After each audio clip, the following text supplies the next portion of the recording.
Hello guys, welcome to Sunrise Classes. चलिए हम लोग क्लास को स्टार्ट करते हैं।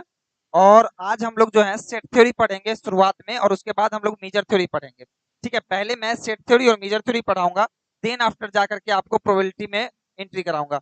तो आपको जो सेट थ्योरी और मेजर थ्योरी पढ़ाने वाला हूँ, बहुत ही आपको ब्रीफ में समझाऊंगा। लेकिन इसकी जरूरत क्यों है ये सबसे पहले समझते हैं। ठीक है, मैं सबसे पहले तो आपको स्टैटिस्टिक्स से इंट्रोड्यूस करा दूं कि स्टैटिस्टिक्स में हम इंडिविजुअल पे बात नहीं करते। हम इंडिविजुअल पे बात नहीं करते। हमारा मेन फोकस होता है on a group which have some common property, जिसके पास कुछ कॉमन प्रॉपर्टी होती है। जैसे पीपल ऑफ इंडिया, इसकी सबकी नेशनलिटी एक होगी। एक कॉमन प्रॉपर्टी है कि नेशनलिटी है इंडियन, है ना। तो ये एक प्रॉपर्टी आपको दिख रही है। तो जब आप नेशनलिटी इंडियन कहते हैं, या फिर जैसे देखिए, अगर मैं कहूँ height of the Indian population और height of the American population, तो अगर आप हाइट अमेरिकन पॉपुलेशन के इंडियन पॉपुलेशन से अगर मैच कराते हैं, मतलब आपको कंपैरिजन करना है, तो you should know the representative of the India. और मतलब रिप्रेजेंटेटिव हाइट आपको देखनी होगी, और जो रिप्रेजेंटेटिव हाइट वहां की होगी, जिसको आप एवरेज भी कह सकते हैं, एवरेज हाइट यहाँ की और एवरेज हाइट वहां की लेंगे, और फिर दोनों को कंपेयर करेंगे, ना कि किसी एक पार्टिकुलर इंडिविजुअल का किसी पार्टिकुलर इंडिविजुअल से चेक करेंगे। तो हम लोग को जो भी काम करना होता है ना, ज्यादातर जो डिस्कशन होते हैं, उसमें आपको एक एग्रीगेट की जरूरत होती है। या तो पॉपुलेशन होता है या सैंपल होता है, but all the things are aggregate. ठीक है, तो इसी एग्रीगेट नाम के टर्म को हम लोग सेट भी कहते हैं। तो सबसे पहले हम सेट को डिफाइन कर लेते हैं। देखिए सेट क्या होता है, क्योंकि इसी को कॉन्सेप्ट को हम आगे बढ़ाएंगे तो मेजर थ्योरी, और इसी कॉन्सेप्ट को आगे बढ़ाएंगे तो इवेंट या फिर जो भी चीजें आपकी है जो कि प्रोबेबिलिटी स्पेस में काम करती है, वो सब बनती है। तो सबसे पहले तो हम सेट समझते हैं। सेट क्या होता है, देखिए, a well defined collection of a well defined collection of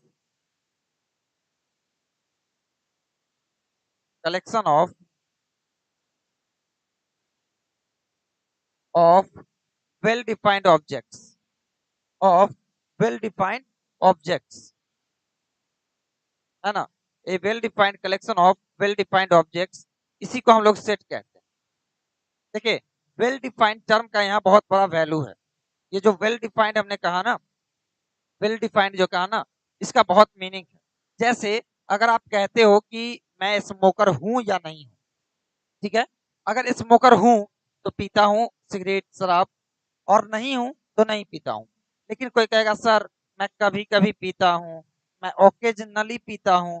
तो भाई एक क्लियर कट डिफिनीशन होना जरूरी है कि किसको हम स्मोकर कहेंगे और किसको स्मोकर नहीं कहेंगे। ठीक है, तो ये चीजें आपको यहाँ पे समझनी है। अब मैं आगे बढ़ता हूँ, इसका डेफिनेशन हो रहा है। तो इसका डेफिनेशन देखिए, यहाँ पे हम लोग किसी भी सेट को कैपिटल रोमन लेटर से लिखते हैं। ठीक है, और उसके एलिमेंट को या तो स्मॉल ओमेगा से लिखा जाता है, ये उसका मेंबर होता है, एक जनरल मेंबर को स्मॉल ओमेगा या तो लिख देते हैं, या फिर हम लोग स्मॉल लेटर से लिख सकते हैं कुछ भी। ठीक है, एक्स वाई जेड कुछ से भी डिनोट कर दें। अब दूसरा चीज, जब हम सेट पढ़ते हैं तो सेट के साथ साथ कुछ और भी सेट्स आते हैं, जैसे सबसेट। तो आपको पता है कि सबसेट क्या होता है, लिखिए लिखिए, सबसेट सबसेट कहता है let A and B B B two sets,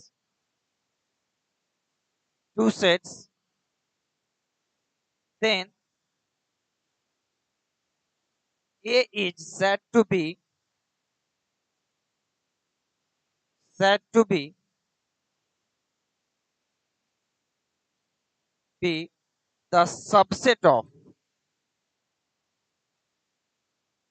subset of B if each and every element of A each and every element of A every element of A is also in B is also in B। ठीक है, मतलब अगर हम ये कहें कि ए और B दो सेट हैं, तो ए को बी का सबसेट कहा जाएगा अगर हम ये कह सकते हैं कि ए के सारे एलिमेंट बी में हैं। ठीक है, तो हम जैसे कि लिख देते हैं अगर वहां 1 2 3 4 और बी को लिख देते हैं 2 4 3 1 7 8। ठीक है, तो आपको दिख रहा होगा कि A is the subset of B कहा जा सकता है। ठीक है, तो यहाँ पे आपको एक और टर्म डिफाइन होता है कि इफ, अगला स्टार देकर के लिखिए, अगला स्टार देकर के लिखिए, if A is the subset of B, if A is the subset of B, then B is called, then B is called the superset of A, then B is called the superset of A। अब यहाँ पे subset तो हो गया, लेकिन यहाँ पे एक और मैं आगे बनाने वाला हूं, तो लिखिए next proper subset. Proper subset just मैं स्पीड में कर रहा हूं बिकॉज कि आपने ये सारी चीजें पढ़ चुकी है। प्रॉपर सबसेट देखता हूं। ठीक है, आपको ये चीजें जो है आप इंटरमीडिएट लेवल से ही करते आ रहे हैं, तो आपको इसमें दिक्कत नहीं होगी। प्रॉपर सबसेट, प्रॉपर सबसेट कहता है कि let A and B B two sets, then A is said to be the subset of B if each and every element of A is also in B. तो यहाँ पे said to be the subset के जगह पे आप लिखिए proper subset. ठीक है, प्रॉपर सबसेट, और यहाँ पे कुछ और एक्स्ट्रा जोड़ना है, यहाँ पे कुछ एक्स्ट्रा एडिशन होना है कि is also in B and there is at least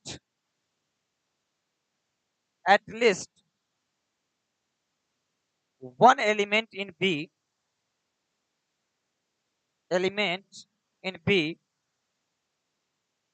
which is not in A, which is not in A, not in A।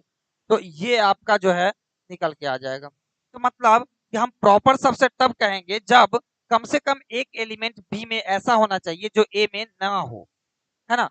कोई भी एक एलिमेंट एटलीस्ट एक ऐसा होना चाहिए बी में जो ए में नहीं होना चाहिए। ठीक है, then it is called proper subset. ठीक है, यहां तक समझ में आ गया। अब मैं आगे एक और सेट डिफाइन करता हूं और उस सेट का नाम होगा इक्वल सेट। ठीक है, चलिए अब मैं यहां पे लिखता हूं इक्वल सेट।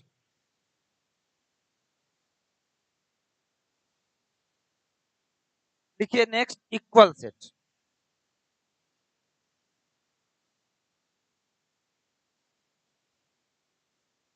इक्वल सेट कहता है कि two sets A and B, two sets A and B are said to be equal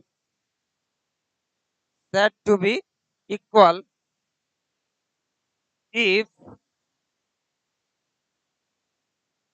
each and every element of the two sets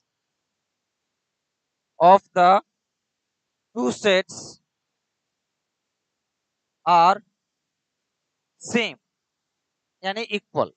अब मैं क्या कह रहा हूं जरा सा गौर कीजिएगा। That is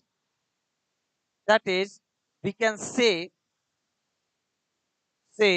in other words, in other words that if A and B are two sets, B are two sets such that A is the subset of B and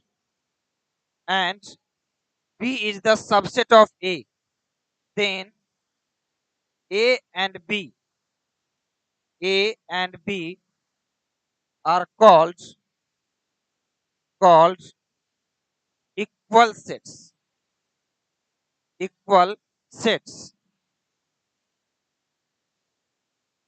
ठीक है, तो आपको ये चीजें दिख गई कि अगर दो सेट हैं ए और बी, ठीक है, ए एंड बी दो सेट हैं, और जो ए और बी दो सेट हैं वो दोनों इक्वल कहलाएंगे जब सारे एलिमेंट बराबर होंगे। मैं ये कह रहा हूं कि आप जरा गौर से देखो, 1 ए का वैल्यू लेता हूं, ए इक्वल टू लेता हूं 1 2 3 4, ठीक है, और बी का वैल्यू लेता हूं 2 3 1 4। अब बताइए ए एंड बी इक्वल है? Yes, because A is the subset of B and B is the subset of A. या फिर इसके सारे एलिमेंट 1 2 3 4, ऑर्डरिंग को नहीं ध्यान में रखना है, आपको पता है। तो आपको ये दोनों के दोनों बराबर दिख रहे हैं।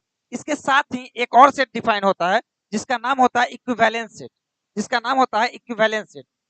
लिखिए इक्विवेलेंस सेट, ठीक है, equivalence set.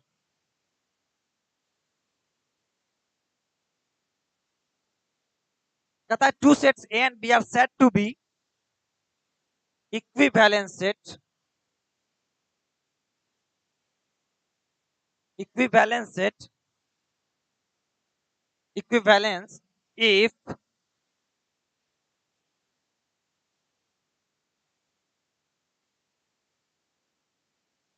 if the number of elements, the number of elements also called cardinality, also called cardinality, cardinality of a set of two sets are equal, ठीक है। अगर दो सेट की कार्डिनलिटी या फिर दोनों सेट के नंबर ऑफ एलिमेंट्स बराबर हैं, यानी कि यहाँ पे आप देख सकते हैं इक्वल सेट इक्विवेलेंस हमेशा होता है। मैं ये कह रहा हूँ कि ए एक सेट है जो मैं कह रहा हूँ कि 1 2 3 4 ले रहा है, ठीक है, एंड बी एक सेट है जो मैं कह रहा हूँ कि ये ले रहा है X Y Z and W. तो ये दो सेट हैं और मैं ये कह रहा हूँ कि ए एंड बी जो अपना है ना वो equivalence set, A and B are equivalence set. Equivalence का ये आपका सिंबल है। तो ये A and B equivalence set है क्यों? इसमें भी चार एलिमेंट है और इसमें भी चार एलिमेंट है, इसलिए ये दोनों सेट जो कहलाएंगे वो कहलाएंगे इक्विवेलेंस सेट। चलिए, इसके अलावे जो है दो तीन सिंबल्स हैं जो आप ध्यान में रखिएगा। सिंबल्स हम आपको 2 मिनट में लिखवा देते हैं और उसको समझा देते हैं। इस सिंबल का यूज हम करेंगे फ्रीक्वेंटली और आपको उसका मीनिंग बार बार समझाएंगे नहीं, तो इसलिए मैं शुरुआत के क्लास में ही ये सारी चीजें डिस्कस कर देता हूँ। देखिए, एक सिंबल आपका है ये, है ना, इम्प्लाइज, इम्प्लाइज का ये सिंबल है। दूसरा सिंबल है इम्प्लाइज एंड इम्प्लाइड बाय, दूसरा सिंबल है इम्प्लाइज एंड इम्प्लाइड बाय, इसको कहते हैं if and only if, I double F, या इसी को पढ़ते हैं इफ एंड ओनली इफ, और इसको कहते हैं इफ सिंबल, ठीक है। इसके अलावा आपका एक सिंबल होता है देयर एग्जिस्ट, इसको कहते हैं देयर एग्जिस्ट। दूसरा सिंबल होता है एक जिसको हम एप्सिलॉन कहते हैं, ये तो या तो ऐसे लिखा जाता है या फिर ऐसे लिखा जाता है, इसको हम बिलोंग्स टू कहते हैं, इसको पढ़ते हैं बिलोंग्स टू, ठीक है, इसको बिलोंग्स टू पढ़ते हैं। इसके अलावा एक और सिंबल होता है, इस ये उल्टा, एप्सिलॉन का उल्टा, ये आपको इसको कहते हैं हम लोग सच दैट, ठीक है, इसको कहते हैं सच दैट। और भी हैं जो आप जानते होंगे, फॉर ऑल। तो इन सब सिंबल्स का अपना जो है यहाँ पे यूज होगा और मैं फ्रीक्वेंटली यूज करूंगा विदाउट आपको कोई भी चीज समझाए हुए कि ये क्यों यूज कर रहा हूँ, ठीक है। वो वहां का अपना कॉन्सेप्ट होगा, बट सिंबल्स के बारे में मैं कुछ भी नहीं समझाऊंगा। चलिए, इसीलिए मैं पहले ही आपको बतला दिया हूँ। अब मैं ये कहना चाहता हूँ कि जब आप किसी भी डिस्कशन को करते हैं, किसी भी डिस्कशन को, तो you are considering a set. एक, अगर आप इंडिया की बात करते हैं, इंडिया के किसी भी इंसान की या किसी भी पार्टिकुलर कॉन्टेक्स्ट की बात करते हैं या पार्टिकुलर सिटी की बात करते हैं, पार्टिकुलर विलेज की बात करते हैं, तो आप एक बड़ा सेट लेके चलते हैं, है कि नहीं? आप लोगों ने एक बड़ा सेट लेके चलते हैं जिसका वो सारा का सारा मेंबर होता है। आपको पता है कि हर चीज कहीं ना कहीं से होकर आई है, मतलब हर चीज का कोई ना कोई पॉपुलेशन होता है। जैसे घर बनाने का आइडिया, ये आइडिया बहुत बड़ी आइडिया का एक पॉपुलेशन का एक छोटा सा जो हम आपको पढ़ा रहे हैं, ये पढ़ाई मेरे अंदर रहे बहुत सारे गुणों का एक छोटा सा टुकड़ा दिखता है, जो मैं अभी आपको समझा रहा हूँ। तो मैं ये कह रहा हूँ कि जब भी आप सेट की बात करते हैं, जब भी आप सेट की बात करते हैं, जब भी आप सीक्वेंस की बात करते हैं, या जब भी आप रियल लाइन की बात करते हैं, तो आप एक बहुत बड़ा सेट लेके चलते हैं जिसका ये सब के सब मेंबर है, यानी स्पेस की आप बात करते हैं।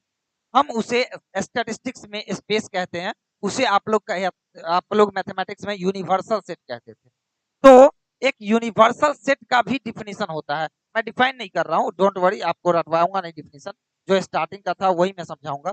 लेकिन यहाँ पे आप एक चीज देख सकते हैं कि आपका यूनिवर्सल सेट जो है वो डिफाइन हो जाता है। तो एक यूनिवर्सल सेट को हम लोग स्पेस कहेंगे। मैं आपको बताऊंगा कि सैंपल स्पेस है ना, तो वो यूनिवर्सल सेट होगा। चलिए, अब ये चीजें जब आपको समझ में आ गई हैं, तो हम लोग कुछ आगे देख लेते हैं। इसके बाद आपका जो आता है वो ये कि हम सेट को कैसे कैसे रिप्रेजेंट करते हैं, how to represent a set. तो देर आर थ्री वेज। अभी तक टू वेज आपने पढ़ा होगा, थ्री वेज पढ़ा है आपने, लेकिन आपको मैं थ्री वेज पढ़ा रहा हूं। पहला ways, using Venn diagram, using Venn diagram. ठीक है, ये एक फिलोसफर थे वेन नाम के, उन्होंने दिया था, और इन्होंने कहा कि भाई साहब आप एक यूनिवर्सल सेट को एक रेक्टेंगल बना के दिखा दो, कह दो कि यही हमारा यूनिवर्स है। और कहते हैं ना कुएं का मेढक, है ना, तो फ्रॉग ऑफ द वेल, वही है ना। अब देख लो, ये सेट को डिनोट करता था। कहते हैं कि ये एक सेट है, ये आपका दूसरा सेट हो जाएगा, और ये आपका ओमेगा होगा, जिसको हम यूनिवर्सल सेट या स्पेस कहेंगे। ठीक है, तो ये वेन साहब ने ये चीजें कह के चले गए, उन्हीं के नाम पे इसको वेन डायग्राम से दिखाया जाता है। आप लोग बहुत ज्यादा यूज किए हैं, इसके बारे में ज्यादा समझने की जरूरत नहीं है। अब हम लोग कहते हैं कि जब ये आपका निकल के आ गया, दूसरे और तरीके हैं, जैसे आप कहते हैं रोस्टर फॉर्म या टेबुलर फॉर्म, है ना, रोस्टर फॉर्म या टेबुलर फॉर्म, है कि नहीं। तो मैं यहाँ पे कहता हूं दूसरा फॉर्मेट होता है रोस्टर फॉर्म, रोस्टर फॉर्म, और इसी को कहा जाता है टेबुलर फॉर्म, टेबुलर फॉर्म। इसमें क्या होता है कि आप सेट, किसी भी सेट को उसके पार्टिकुलर मेंबर को लिख करके दिखाते हो, 1 2 3 4 डैश डैश डैश, ये जो आप लिखते हो ना, इसको हम लोग टेबुलर फॉर्म कहते हैं, मतलब सारे के सारे को डिस्क्रीटली निकाल करके रख देते हैं। और एक तीसरा भी फॉर्मेट होता है, जिसको हम लोग कहते हैं set builder form, set builder form, या फिर इसको कहते हैं property form, set builder form, या इसको कहते हैं प्रॉपर्टी फॉर्म, प्रॉपर्टी फॉर्म। तो इसको हम लोग ऐसे लिखते हैं, जैसे हमें अगर मान लीजिए कि 1 to 10 को लिखना है, 1 to 10 को लिखना है, तो ऐसे लिखेंगे A equal to omega such that omega belongs to natural number. ठीक है, नेचुरल नंबर, अगर हमको 1 2 3 4 5 10 लिखना है, and omega is greater than 0 less than equal to 10। ठीक है, तो आप या तो ग्रेटर देन 0 लिख लीजिए या ग्रेटर देन इक्वल टू 1 लिख लीजिए, कोई दिक्कत नहीं, चलेगा। तो आपको इस तरीके से लिखना है। तो इसको हम लोग कहते हैं सेट बिल्डर फॉर्म या फिर प्रॉपर्टी फॉर्म। क्लियर है, चलिए, तो यहां तक आपको दिख गया। अब हम लोग इसके थोड़े से एक्सटेंशन में जाते हैं। आपने कभी इनफाइनाइट सेट का नाम सुना है? नहीं सुना है? अगर नहीं सुना है तो सुनिए, एक इनफाइनाइट सेट भी होता है, और इनफाइनाइट सेट में इनफाइनाइट नंबर ऑफ मेंबर्स होते हैं। तो यहाँ पे अगर मेंबर गिनूं तो आपको दिखेगा, चलो 10 है, यहाँ पे भी अगर गिनता हूं तो आप कहोगे कि सर इन्फिनिटी तो यहाँ भी है, लेकिन ये काउंटेबली इनफाइनाइट है। लेकिन मैं कहता हूं अनकाउंटेबली इनफाइनाइट भी तो होता होगा, रियल नंबर का सेट, है ना। तो वैसे सेट को हम लोग कैसे दिखाएंगे, चलिए उसको भी दिखाएंगे, और उसको हम दिखाएंगे इंटरवल के थ्रू। एक इंटरवल जो होता है एक इनफाइनाइट सेट होता है। ठीक है, आप कहेंगे सर उसका इनफाइनाइट कैसे होता है? ए टू बी जो सेट है उसका लेंथ तो मापा जा सकता है, लेंथ मापा जा सकता है नंबर ऑफ एलिमेंट में। बिकॉज अगर मैं कहता हूं कि एक इंटरवल है, एक इंटरवल है 1 से 2, बतलाइए how many members in this set. Is this not a set? This is a set. तो ये एक सेट है और इसमें बहुत सारे मेंबर है, क्योंकि 1 और 2 के बीच इतने रियल नंबर हैं, इतने कॉम्प्लेक्स नंबर है, अगर मैं कुछ ना डिनोट करूं तो आप इसको सोच नहीं सकते हो। तो चलिए जरा सा लिखिए तो, कॉन्सेप्ट ऑफ इंटरवल्स, हेडिंग दीजिए concepts of intervals, concepts of intervals. देखिए if omega is the set of real numbers, set of real numbers, set of real numbers, then आपको जो है 4 तरीके का इंटरवल डिफाइन किया जाता है। फर्स्ट इंटरवल जो डिफाइन होता है closed interval A to B. ये जो आपका है this is a set of omega such that omega lies between A to B, दोनों को लेते हुए, ठीक है। तो हम इसको इस तरीके से लिख सकते हैं। दूसरा दूसरा आपका होता है हाफ ओपन हाफ क्लोज्ड।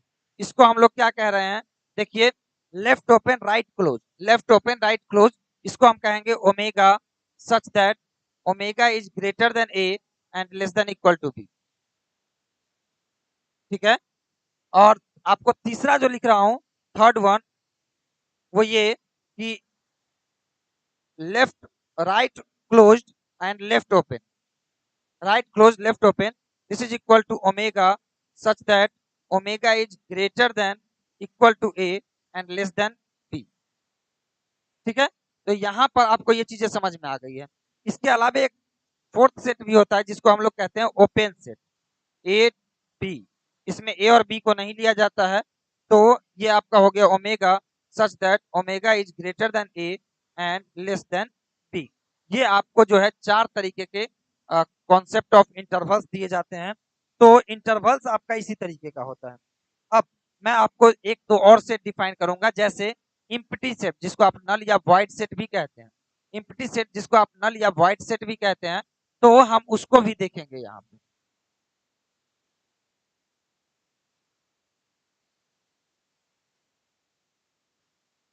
चलिए देखिए नल सेट या एम्प्टी सेट,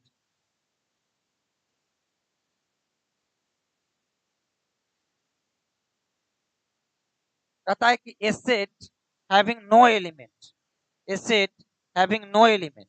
देखिए मैं अभी आपको समझाऊंगा कि empty set is a concept, empty set is a concept. Empty set को हम लोग कॉन्सेप्ट के तौर पे लेते हैं क्योंकि एम्प्टी सेट कुछ होता नहीं, ठीक है। ये एक कन्वीनियंसिंग टूल है जो हमें मैथमेटिक्स में आगे बढ़ने से में सहायता करता है, ठीक है। तो a set having no element,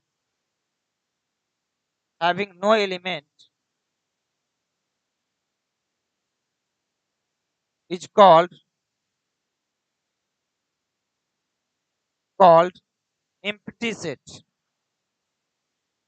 called empty set। एक सेट जिसका कोई एलिमेंट नहीं होता है जिसमें, उसको हम लोग कहते हैं empty set, ठीक है। आपको समझाऊंगा आगे empty set या फिर जो आपका इंफिनिटी होता है, उन सब में जो है डिफरेंस होता है और वो सब के सब कॉन्सेप्ट होते हैं, ठीक है। तो इन चीजों को बाद में कभी डिस्कस करूंगा। इसको देखते हैं, a set having no element is called empty set, ठीक है। अब मैं कहता हूं कि it is denoted by phi, it is denoted by phi, या फिर इसको डिनोट करते हैं ऐसे, ठीक है, दो करली ब्रैकेट को आगे पीछे लिख कर। तो ये चीजें आपको जो है यहाँ देखनी है। अब मैं बतलाता हूं कि अगर कोई सेट है, ठीक है, मैंने सबसेट पढ़ा दिया है, तो कोई एम्प्टी सेट, लिखिए empty set is the subset of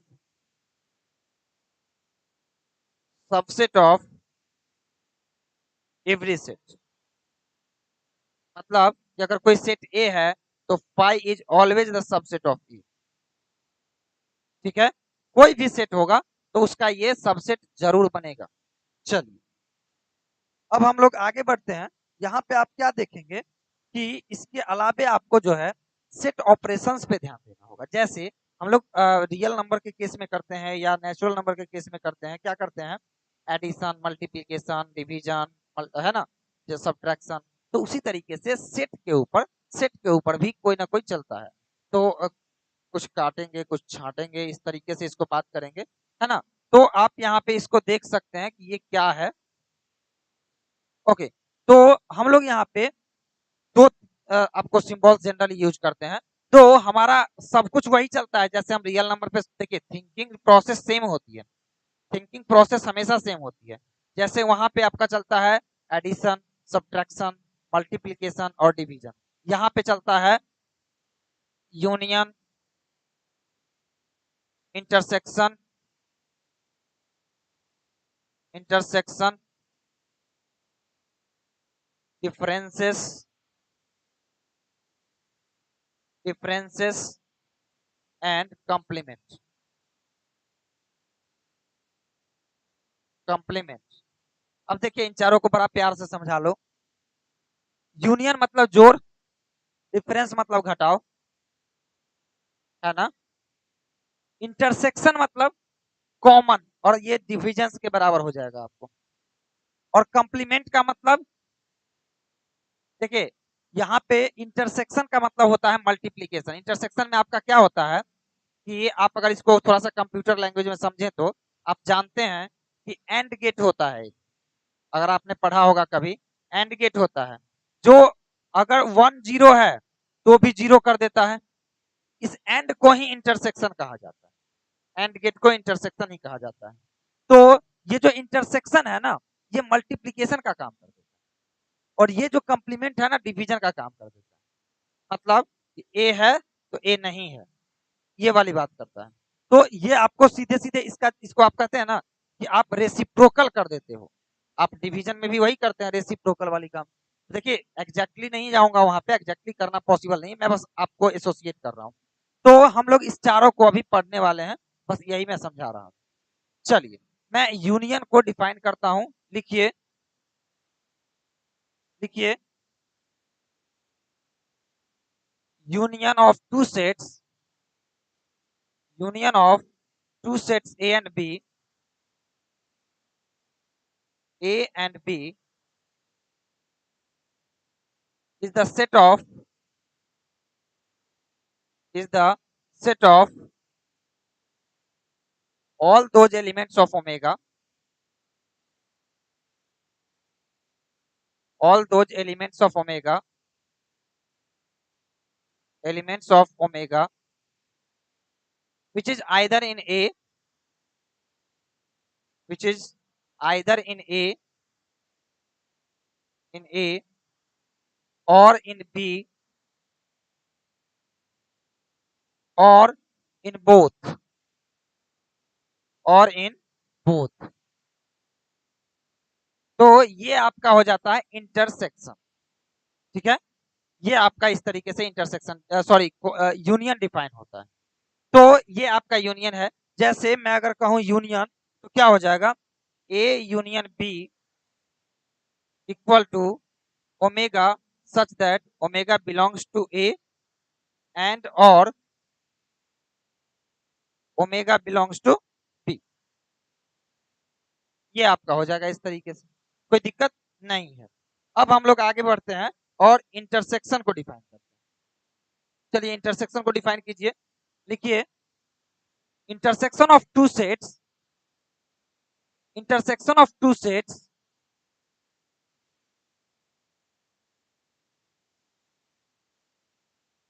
A and B is the set of all those elements of omega which is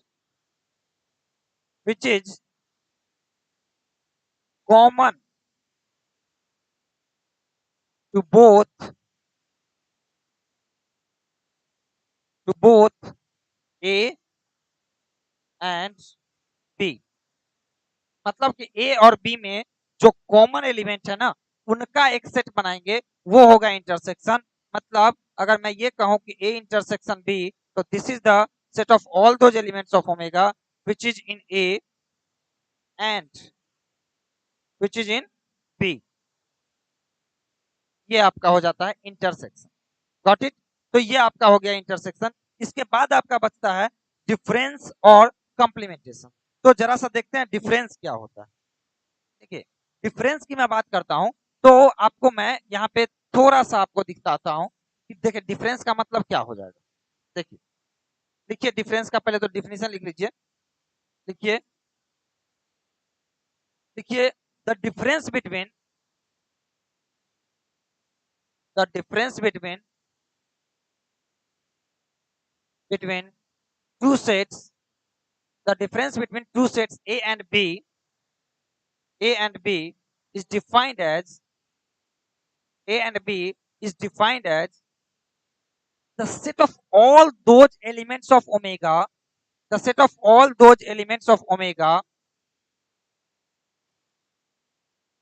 the set of all those elements of omega, which is in A, which is in A, but not in B. देखिएगा, which is in A, which is in A, but not in B.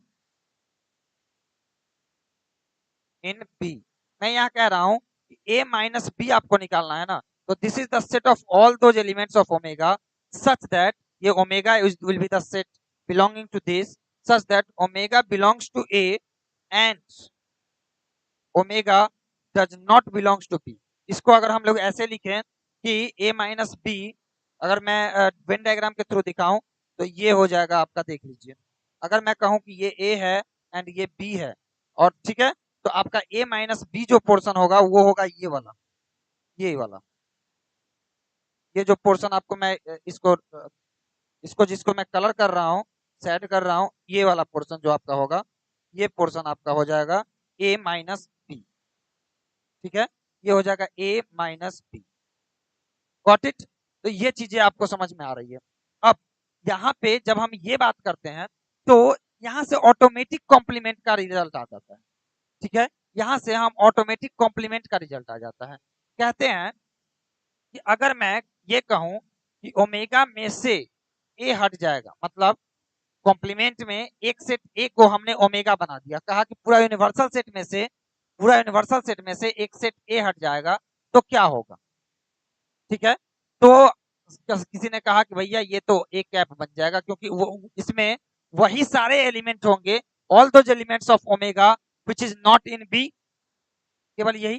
तो लिखिए, लिखिए फटाफट complement का definition लिखिए। The complement of a set A, the complement of a set ए,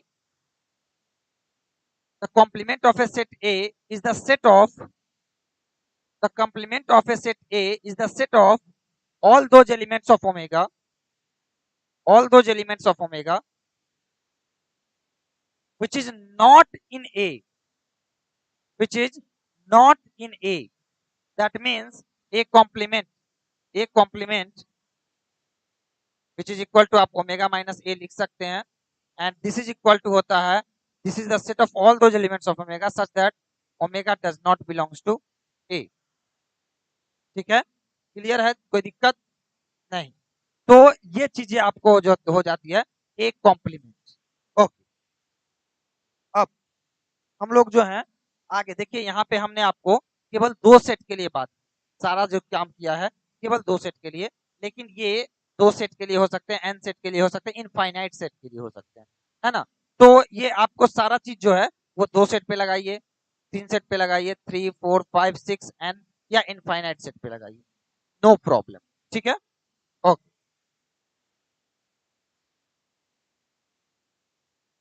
यहाँ पे देखिए, यहाँ पे जो है दोनों सेट ए लिखा गया है, ये आपका बी हो जाएगा। ठीक है, ए माइनस बी कर रहा था, तो ये चीजें आप देख सकते हैं।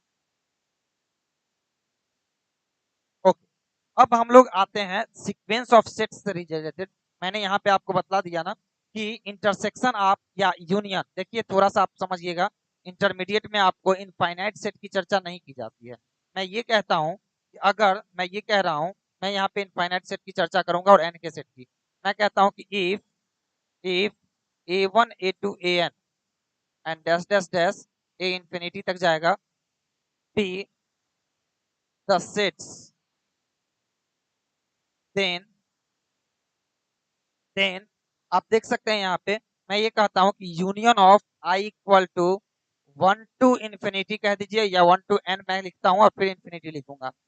ए I is the set of all those elements of omega, is the set of all those elements omega such that omega belongs to ai for at least one I, ठीक है, for at least one I, ठीक है, I equal to 1 to n जाएगा। और इसी को अगर हम इन्फिनिटी तक ले जाएं तो union of I equal to 1 to infinity A I is equal to the set of all those elements of omega such that omega belongs to ai for at least one I, और यहाँ पे आई जो है अपना वो 1 to infinity जाएगा। ठीक है, ये चीजें आपको क्लियर है? ओके, अब मैं क्या कह रहा हूं कि इसी तरीके से हम इंटरसेक्शन में भी बात करेंगे। तो मैं यहाँ पे इंटरसेक्शन का लिखता हूँ। देखिए, intersection of I equal to 1 to infinity का लिख देता हूँ, इन्फिनिटी का लिखने से एन का हो जाएगा। ए I is equal to the set of all those elements of omega such that omega belongs to ai for all I equal to 1 to infinity। ठीक है, तो आपको ये चीजें यहाँ पे समझनी होगी। क्लियर है? कोई दिक्कत नहीं, हमने इन्फिनिटी तक बतला दिया। अब हम आते हैं सीक्वेंस ऑफ सेट्स पे। ये रिजल्ट आपको नहीं पढ़े होंगे आप लोग इंटर में या कहीं भी, जनरली आपने अगर एडवांस बुक्स पढ़ी होगी तो आपको पता होगा, अदरवाइज आपको जो है ये चीजें पता नहीं होगी। ठीक है, जैसे हम लोग sequence of real number define करते हैं वैसे ही सीक्वेंस ऑफ सेट्स भी डिफाइन करते हैं। आपको पता है कि sequence is a function, sequence is a function from natural number two not the real number. मैं रियल सीक्वेंस नहीं बोल रहा हूं, टू सम सेट एस। ठीक है, ये चीजें मैं बतलाता हूं। तो पहले हम सीक्वेंस को समझते हैं। लिखिए, late an let an be a sequence of sets, a sequence of sets। let an be a sequence of sets in universal set यानी स्पेस ओमेगा। ठीक है, तो हमारे पास जो है दो तीन तरीके हैं सोचने के लिए। क्या? अब देखो भाई, ए एन है तो A1 A2 A3 A4 A5, हमने कहा नेचुरल नंबर से इसका बनता है फंक्शन। तो A1 A2 A3 या तो ये इंक्रीजिंग सीक्वेंस हो सकता है, मतलब A1 will be subset of A2 A2 subset of A3 A3 subset of A4, या फिर डिक्रीजिंग सीक्वेंस हो सकता है, या ऐसा हो सकता है कि पता ना चले कि वो इंक्रीजिंग है या डिक्रीजिंग। ठीक है, पता ना चले कि वो इंक्रीजिंग है या डिक्रीजिंग है। तो हम लोग पहला लेके चलते हैं इंक्रीजिंग सीक्वेंस की बात। देखिए, the sequences the sequence an is called monotonically non-decreasing, monotonically non-decreasing,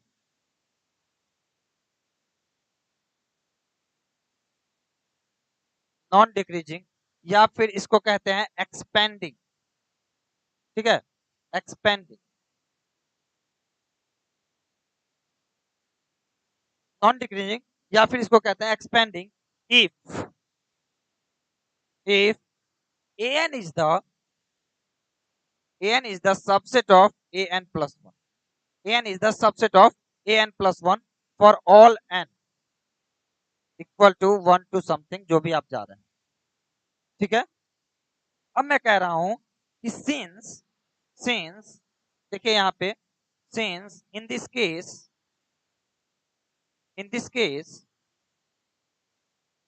case आप अगर यूनियन लोगे ना, है ना, union of I equal to 1 to K, ठीक है, या n equal to 1 to K, n equal to 1 to K लोगे ना, तो ए एन अगर यहाँ करते हो, दिस इज इक्वल टू हो जाएगा ए के, होगा ना?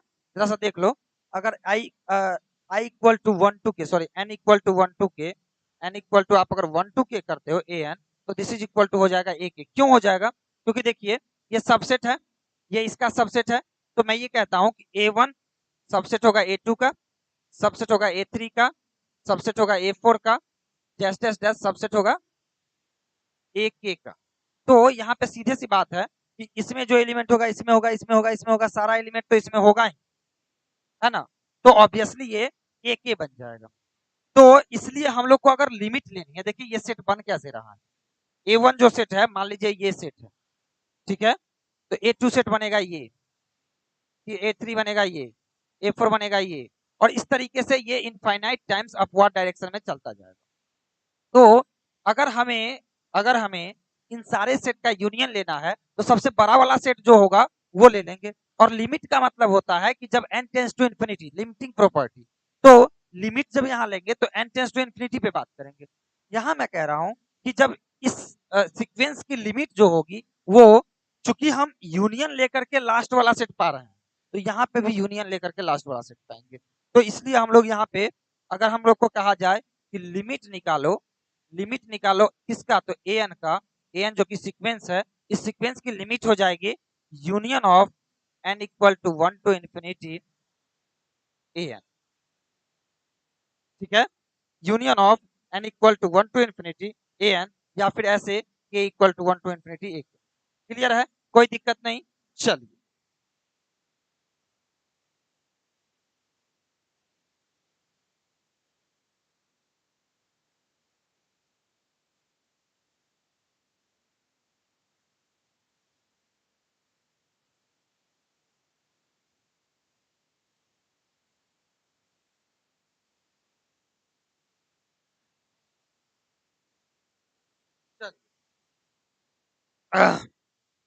तो हम लोग यहाँ से आगे बढ़ते हैं।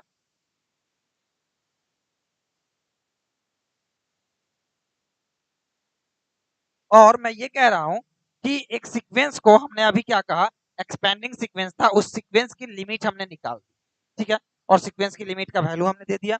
वो सीक्वेंस का लिमिट था limit an equal to 1 to infinity an, ठीक है, तो ये आपका निकल गया। अब मैं कहता हूं कि ये तो पहला सीक्वेंस था जो मोनोटोनिकली नॉन डिक्रीजिंग, या इसको हम मोनोटोनिकली इंक्रीजिंग कह सकते हैं, ऐसा सीक्वेंस था। दूसरा सीक्वेंस मैंने कहा था कि भाई ऐसा सीक्वेंस होगा जो डिक्रीजिंग टाइप का होगा, है ना, यानी मोनोटोनिकली नॉन इंक्रीजिंग टाइप का होगा। तो लिखिए दूसरा वाला, ठीक है, the sequence of sets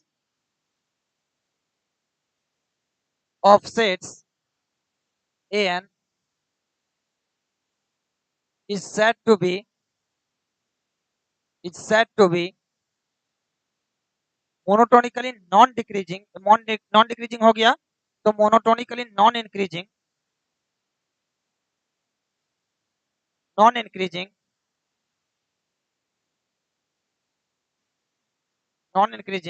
if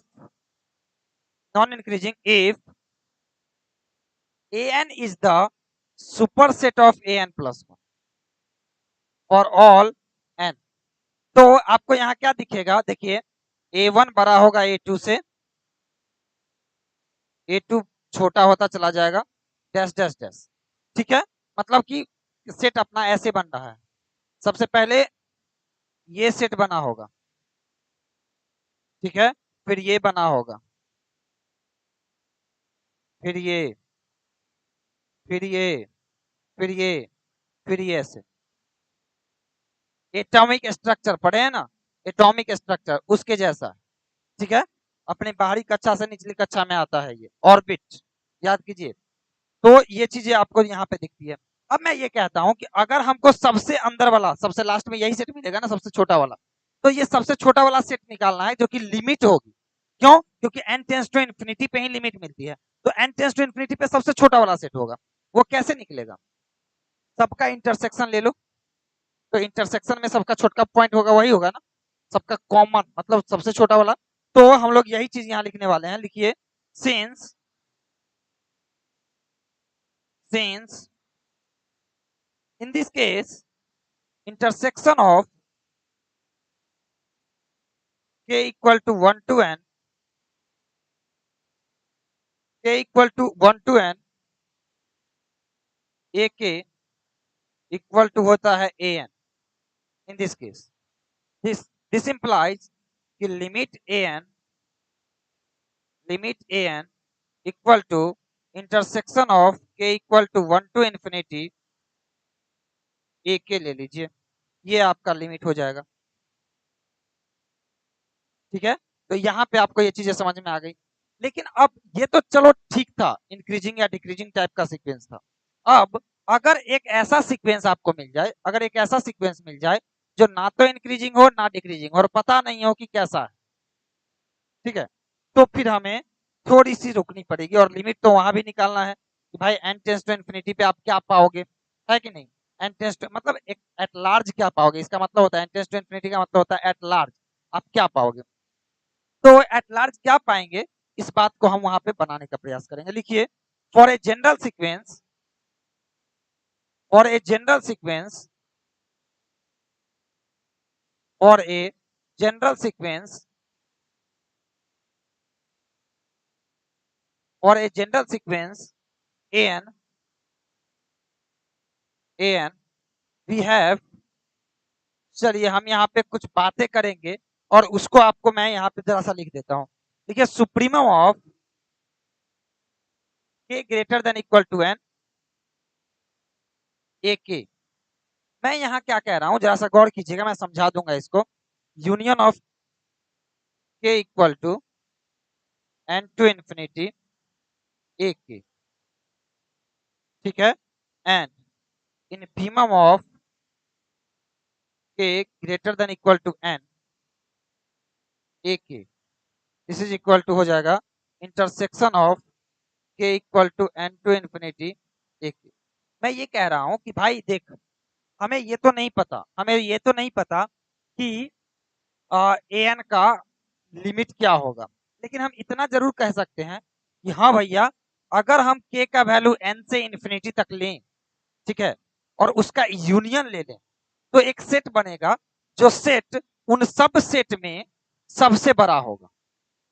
इस यूनियन का जो सेट बनेगा वो उन सब सेट में सबसे बड़ा होगा। ठीक है, जैसे अगर मैं ये कहूं कि n का वैल्यू 1 ले लेते हैं, तो ये सारे सेट के लिए हो जाएगा। अगर n का वैल्यू 2 ले लेता हूं तो उससे थोड़ा छोटा सेट में हो जाएगा। तो जो सेट हम जिस सेट को प्रपोज कर रहे हैं, उस प्रपोज्ड सेट के लिए ये सबसे बड़ा सेट कहलाएगा, इसलिए इसको सुप्रीमम ऑफ द सेट कहते हैं। इसी तरीके से अगर हम उन सारे प्रपोज्ड सेट का इंटरसेक्शन कर दें तो सबसे छोटा वाला सेट मिल जाएगा, तो इसको इनफीमम ऑफ द सेट कहते हैं। अब कहता है कि भाई साहब एक काम करो ना, इसको कह दो bn और इसको कह दो cn, और जरा सा प्रॉपर्टी चेक कर लो कि देखिए bn और cn भी n का ही फंक्शन है, नेचुरल नंबर का, तो ये भी सीक्वेंस ऑफ सेट कहलाएगा।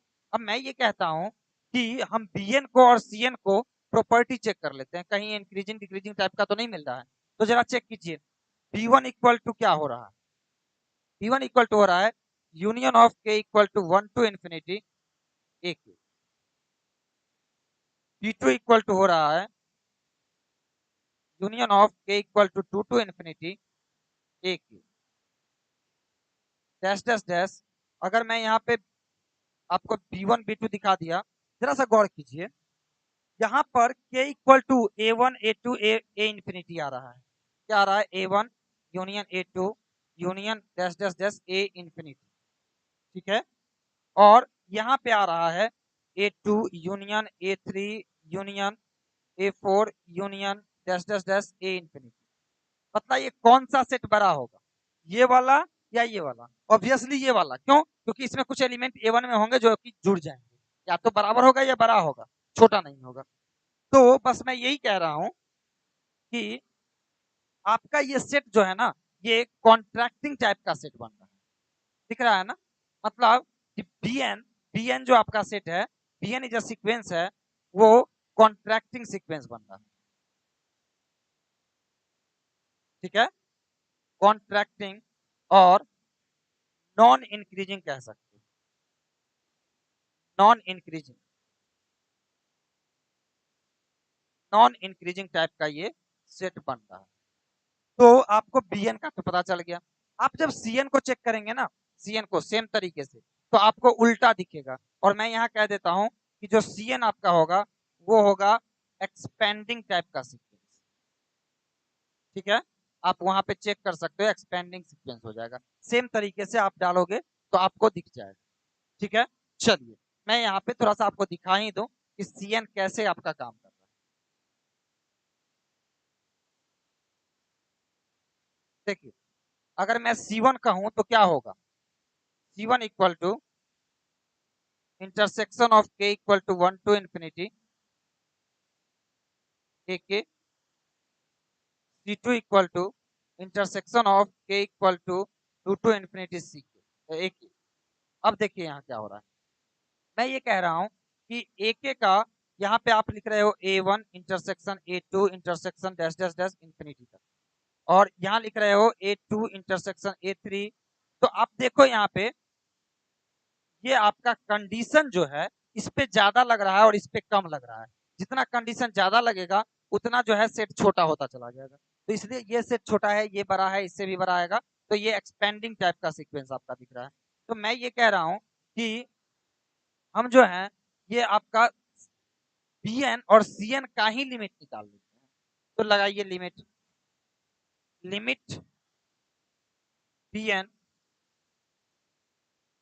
इक्वल टू हो जाएगा क्या, Bn आपका कॉन्ट्रैक्टिंग था ना, और कॉन्ट्रैक्टिंग के केस में अभी पीछे मैंने बताया है intersection of n equal to 1 to infinity union of, क्योंकि ये Bn है तो Bn लिखेंगे, लेकिन यहाँ Bn के जगह पे ये लिखना है union of k equal to n to infinity. ठीक है, ए के, ये आपका लिमिट Bn लिखेगा, जिसको हम लोग limit superior, limit superior an कहते हैं, क्योंकि हमें तो an के बारे में बात करनी है ना, Bn तो हम बनाए हुए हैं। तो an हमारा इसको हम पढ़ते हैं लिमिट सुपीरियर an। ठीक है, अब मैं ये कह रहा हूं कि लिमिट सुपीरियर an, इसी तरीके से Cn का, तो limit of Cn equal to हो जाएगा union of n equal to 1 to infinity intersection of k equal to n to infinity एक। ठीक है, and this is equal to limit inferior an होता है। इसको हम लोग कहते हैं लिमिट इंफीरियर an। ठीक है, अब मैं यहाँ पे आपको बस बतलाने जा रहा हूँ कि लिमिट सुपीरियर और लिमिट इंफीरियर क्या होता है, क्योंकि आपको limit superior and limit inferior से क्वेश्चन आते हैं। ठीक है, तो जरा सा इसको देखिए। ओके, तो मैं यहाँ पे कह रहा हूँ जरा सा डिफाइन कीजिएगा लिमिट सुपीरियर और लिमिट इंफीरियर। लिखिए तो, देखिए the limit superior, the limit superior is the set of all those elements of omega, is the set of all those elements of omega, is the set of all those elements of omega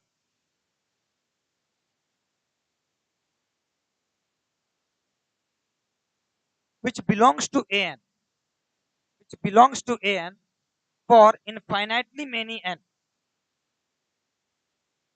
for infinitely many n, while while limit inferior an, while limit inferior an is the set of all those elements of omega, is the set of all those elements of omega which belongs to an for all, for all but a finite number of, but a finite number of an। मतलब कि देखिए अगर आप limit superior निकालते हैं, ठीक है, तो इनफाइनाइटली मेनी एन की बात की जाती है। ठीक है, लेकिन अगर आप लिमिट इंफीरियर निकालते हैं तो फॉर ऑल तो कहता है, लेकिन फाइनाइटली मेनी के टर्म। ठीक है, यहां तक आपको समझ में आ गया। अब मैं कहता हूं कि हमें लिमिट Bn और Cn का नहीं निकालना था, हमें निकालना था ना, तो हमें लिमिट सुपीरियर लिमिट इंफीरियर निकालना था, हमें लिमिट ऑफ an निकालना है। तो कहता है कि if limit superior an equal to हो जाता है limit inferior an equal to a, then then limit is said to exist, then limit is said to exist, and and a is the, and a is the limit of n. ठीक है, तो ये आपका जो है sequence of set का concept ऐसे समझा जाए। अब जैसे कि सीक्वेंस ऑफ सेट्स आपको हो जाता है, देखिए इसमें दो तीन चीजें और हैं, जैसे कि आपका यूनियन और इंटरसेक्शन का जो है कुछ प्रॉपर्टी, तो उस प्रॉपर्टी को थोड़ा सा हम देख लेते हैं। चलिए जरा सा देखते हैं क्या क्या प्रॉपर्टी है यहाँ पे। ओके, तो यहाँ पे देखिए क्या प्रॉपर्टी हो सकती है। तो हम लोग देखते हैं properties of union and intersection of union and intersection. Intersection,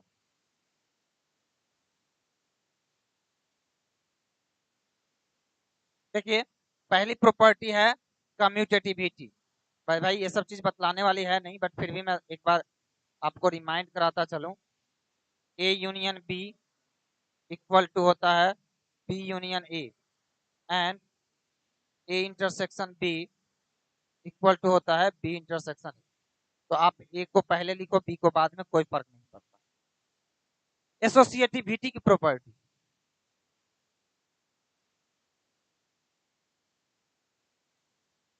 associativity की प्रॉपर्टी, मैं यहाँ कह रहा हूं कि A union B union C equal to ए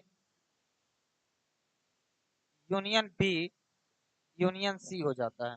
इसी तरीके से A intersection B intersection C equal to A intersection B intersection C हो जाता है। तो ये आपको इस तरीके से जो है इसकी प्रॉपर्टी हो जाती है। अब यहाँ पे आप एक चीज और देख सकते हैं कि इसके साथ साथ जो है नेक्स्ट प्रॉपर्टी होती है डिस्ट्रीब्यूटिविटी की प्रॉपर्टी। ठीक है, डिस्ट्रीब्यूटिविटी की प्रॉपर्टी। तो डिस्ट्रीब्यूटिविटी की प्रॉपर्टी क्या होगी, A union B intersection C equal to हो जाता है A union B intersection A union C. इसी तरीके से A intersection B union C equal to हो जाता है A intersection B union A intersection C. ठीक है, तो ये आपका जो है डिस्ट्रीब्यूटिविटी की प्रॉपर्टी हो जाती है। इसके साथ ही आपको आइडेम्पोटेंसी की भी प्रॉपर्टी होती है।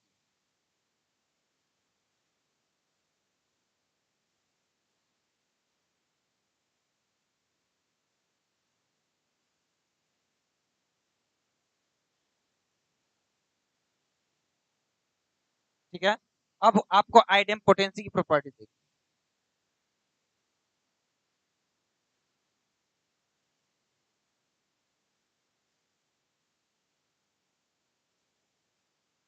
तो आपको आइडेम्पोटेंसी की प्रॉपर्टी में यहाँ पे क्या दिखेगी कि A union A equal to आपका होता है ए, और इसी को हम कहते हैं आइडेम्पोटेंसी की प्रॉपर्टी। इसी तरीके से A intersection A equal to होता है ए। इसके बाद एक और लॉ होता है, एक और प्रॉपर्टी होती है, उसको कहते हैं हम लोग डिमॉर्गन्स लॉ। तो डिमॉर्गन्स लॉ कहता है कि ए यूनियन बी का कॉम्प्लीमेंट करोगे ना, तो हो जाएगा A complement intersection B complement. यानी कि union of I equal to 1 to n, या i equal to 1 to infinity A i, और इसका टोटल का कॉम्प्लीमेंट कर दोगे ना, तो दिस इज इक्वल टू हो जाएगा intersection of I equal to 1 to infinity A I का कॉम्प्लीमेंट। ठीक है, और इसी को उल्टा करके लिखो, तो ए इंटरसेक्शन बी का complement equal to A complement union B complement. इसी तरीके से हम लिख सकते हैं इंटरसेक्शन ऑफ, अगर I equal to 1 to infinity कर देना और ये आपका ए आई हो और इसका टोटल का कॉम्प्लीमेंट, तो this can be written as union of I equal to 1 to infinity A I complement. ठीक है, तो ये आपका जो है डिमॉर्गन्स लॉ कहलाता है। इसको हम लोग कहते हैं डिमॉर्गन्स लॉ। इसको लिख दीजिए फटाफट।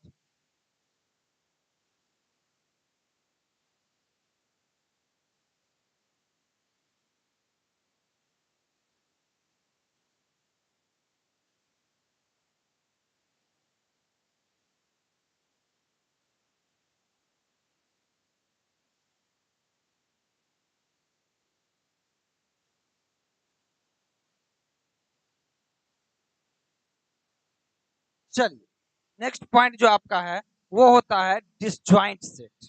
ठीक है, तो अब हम लोग देखते हैं कि what is disjoint set actually. Disjoint set बहुत ही इंपॉर्टेंट है। वैसे तो ये सारा का सारा टॉपिक ही इंपॉर्टेंट है, लेकिन आप लोगों को जनरली ये पढ़ाया नहीं जाता है। तो मैं एक क्लास लेकर के इसको फिनिश करता हूँ, इसीलिए कि बाद में आप ये ना कहो कि सर हमारा ये नहीं हुआ वो नहीं हुआ। तो मैं आपको कहूंगा कि भैया सब कुछ करवा दिया हूँ मैं। इसीलिए मैं कहता हूँ हमेशा कि मैं 100% कवर करता हूँ कोर्स को। देखिए देखिए, two sets two sets A and B are said to be disjoint are said to be disjoint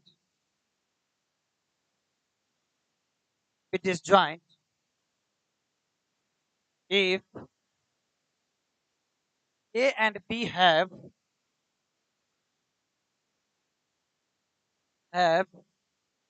no point in common।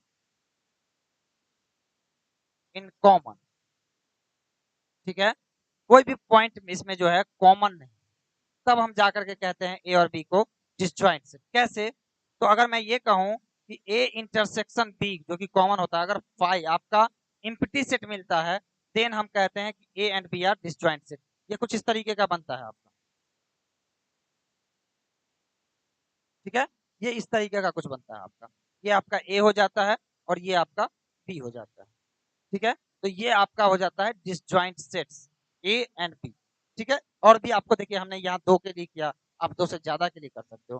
ध्यान रहे, जब मैं यूनियन ऑफ सेट्स करूंगा ना, union of two disjoint set, तो ए यूनियन बी लिखूंगा, I equal to 1 to N A I. इसको आप लिख सकते हैं समेशन के तरफ। Summation of I equal to 1 to N A I लिखा रहे तो समझ जाइएगा कि ये सारे के सारे ए आई जो है वो डिसजॉइंट सेट को डिनोट करते हैं, वो सब के सब डिसजॉइंट सेट को डिनोट करते हैं। चलिए, तो ये आपका हो गया डिसजॉइंट सेट। अब एक रिजल्ट लिख लीजिए डिसजॉइंट सेट से रिलेटेड, जिसको बहुत ज्यादा इंपॉर्टेंस देता हूं। क्यों? क्योंकि कभी कभी ऐसे रिजल्ट डायरेक्ट आपके एग्जाम में आ जाते हैं। ठीक है, आपका एग्जाम थोड़ा सा डिफरेंट टाइप से अप्रोच लेता है, तो आपके एग्जाम में डायरेक्ट क्वेश्चन आ सकता है उस रिजल्ट से। डायरेक्ट हो सकता है स्टेटमेंट ही दे दे, तो देना नहीं चाहिए, बट फिर भी आप एक बार देख लीजिए, कोई ज्यादा नहीं है, एक लाइन का है। तो लिखिए, तो फटाफट एक थ्योरम के तौर पे लिख लीजिए। लिखिए थ्योरम। लिखिए, if an is a sequence if an is a sequence of sets if n is a sequence of sets, then there exists a sequence of disjoint sets dn. Then there exists a sequence of disjoint sets dn such that such that union of n equal to 1 to infinity an equal to union of n equal to 1 to infinity dn, n equal to 1 to infinity dn। देखिए यहाँ पे dn आपका disjoint set था, इसलिए summation हमने use किया है।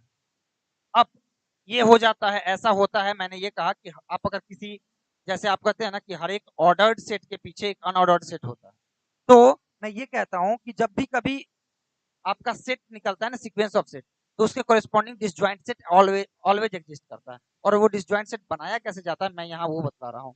तो यहाँ पे जो D1 आप लेते हैं ना, वो D1 इक्वल टू A1 ही लेते हैं। ठीक है, लेकिन उसके अलावे आप जो लेते हैं ना, for all n greater than 1, dn जो आपका होता है ना, ये हो जाता है आपका an minus union of i equal to 1 to n minus 1 ai। तो आप देख सकते हैं कि क्या रहता है, ऐसे आप करके एक सेट से, मतलब सीक्वेंस ऑफ सेट से सीक्वेंस ऑफ डिसजॉइंट सेट में कन्वर्ट किया जा सकता है। चल, यहां तक आपको कोई दिक्कत है तो बताइए, नहीं तो फिर हम आगे बढ़ते हैं। चल,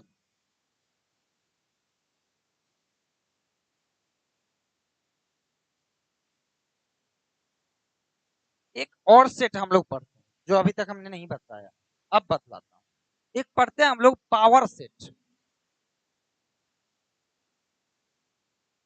और कहते हैं कि if A is a set. देखिए पहले तो if A is a set, if A is a set, then the set obtained from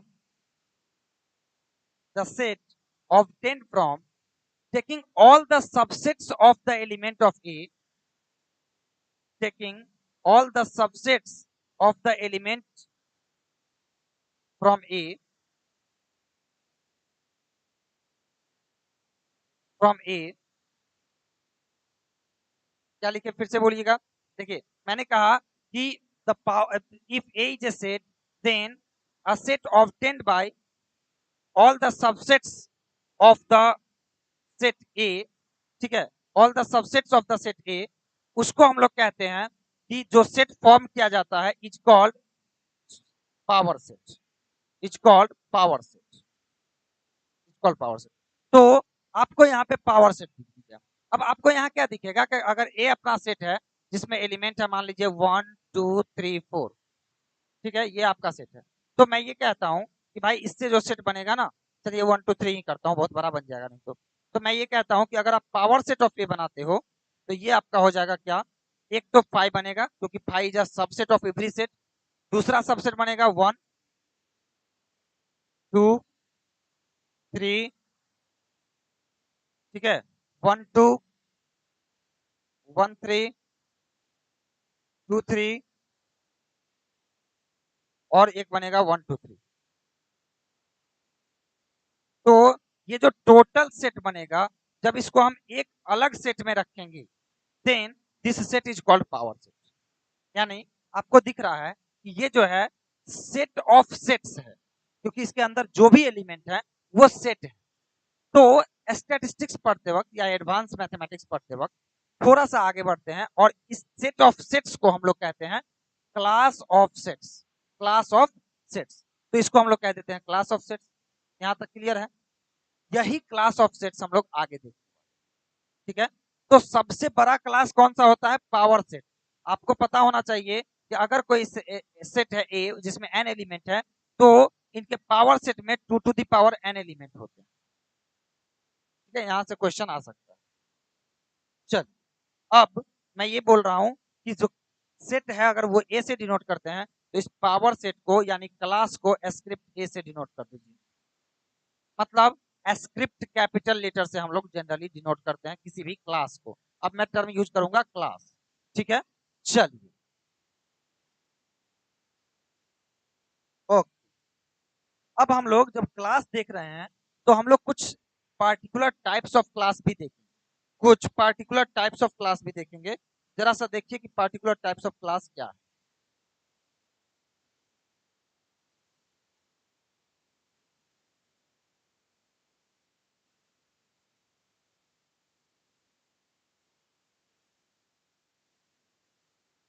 चलिए तो हम अब जो है आपको एक क्लास दिखा जिसको हमने पावर सेट कहा, लेकिन हम लोग बहुत सारे तरीके के क्लास को पढ़ेंगे। जैसे आपने पढ़ा होगा ग्रुप थ्योरी, एब्स्ट्रैक्ट अलजेब्रा में थोड़ा बहुत अगर आप मैथमेटिक्स पढ़ते होंगे तो रिंग सिग्मा फील्ड है ना, इस तरीके से। तो हम लोग उस सारे टॉपिक को अलग अलग डिफाइन करते हैं। चलिए पहला जो हम लिखेंगे, पहला जो आपका होगा वो होगा आपका सेमी रिंग, ठीक है। जो फर्स्ट वन आपका होगा वो मैं डिफाइन करूंगा सेमी रिंग। तो चलिए पहला आप लिखिए, ये पार्टिकुलर टाइप्स ऑफ क्लास है, इसको हम लोग कहते हैं सेमी रिंग, सेमी रिंग। लिखिए लिखिए, ये सेमी रिंग रो, कभी पी बोलूंगा कभी रो बोलूंगा, ठीक है। A semi ring rho, a semi ring rho is a non empty class of sets, is a non empty class of sets. Non empty class मतलब कम से कम एक सेट तो होना ही चाहिए। Is a non empty class of sets such that such that such that क्या हो जाएगा, ए बिलोंग्स टू रो, फर्स्ट वाला इसका प्रॉपर्टी, सच दैट इसकी पहली प्रॉपर्टी, अगर ए बिलोंग करता है रो में, बी बिलोंग करता है रो में, ठीक है, this implies A intersection B should belongs to rho, ठीक है। And and second one, A belongs to rho B belongs to rho, and यहां पे कहता है कि and if A is the subset of B, then this implies there exists a finite class. There exists a finite class. There exists a finite class. क्या? तो C not, C1, dash dash dash, Cn of sets of row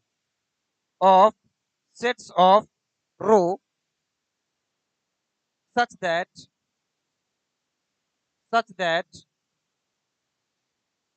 A equal to हो जाए C nought के, ठीक है, and C nought will be subset of C1, will be subset of C2, will be subset of dash dash dash, will be subset of Cn. यहाँ पे क्या लिखा चला हूँ?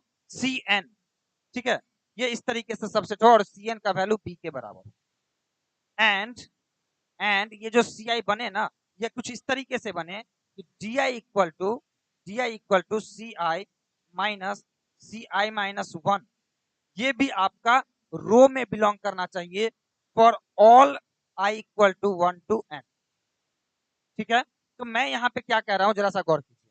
देखिए सेमी रिंग है, कहता है कि a semi ring rho is a non empty class of sets ही बनता है ना।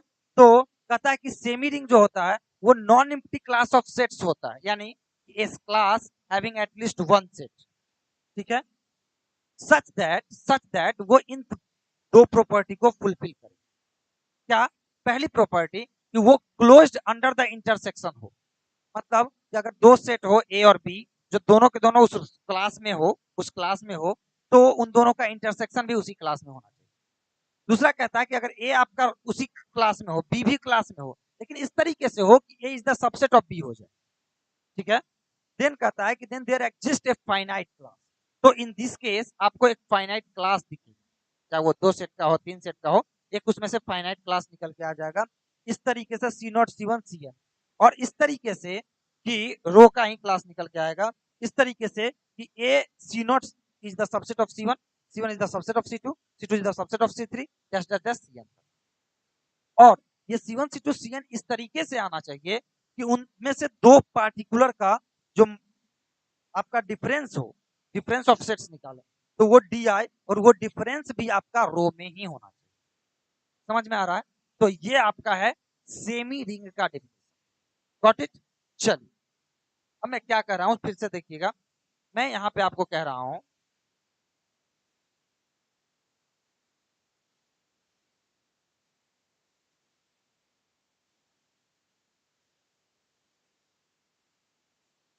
चलिए मैं यहां पे क्या कर रहा हूं, जरा सा गौर कीजिएगा। अब ये सेमी रिंग हुआ। अब मैं देखिए सिर्फ डेफिनेशन बतलाऊंगा, बहुत ज्यादा डीप नहीं जाऊंगा, क्योंकि ये एक अलग ही टॉपिक है। आपको पता है ये एक अलग ही टॉपिक है जिसको हम लोग एब्स्ट्रैक्ट अलजेब्रा के नाम से पढ़ते हैं, ठीक है। तो हम अब केवल हमने ring define, semi ring define किया, अब हम लोग रिंग डिफाइन करेंगे।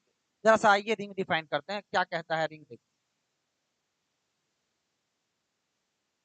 रिंग, इसको शायद आर यानी कि स्क्रिप्ट आर से डिनोट करते हैं, ठीक है, स्क्रिप्ट आर से डिनोट करते हैं। तो कहता है कि एक रिंग जिसको हम लोग बुलियन रिंग भी कहते हैं, ठीक है, एक बुलियन रिंग या रिंग, देखिए a ring R is the class of sets, is a, या फिर non empty class of sets कह दीजिए, is a non empty class of sets, is a non-empty class of sets which is closed under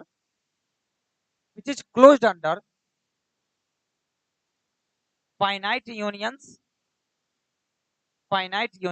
and differences, finite unions and differences।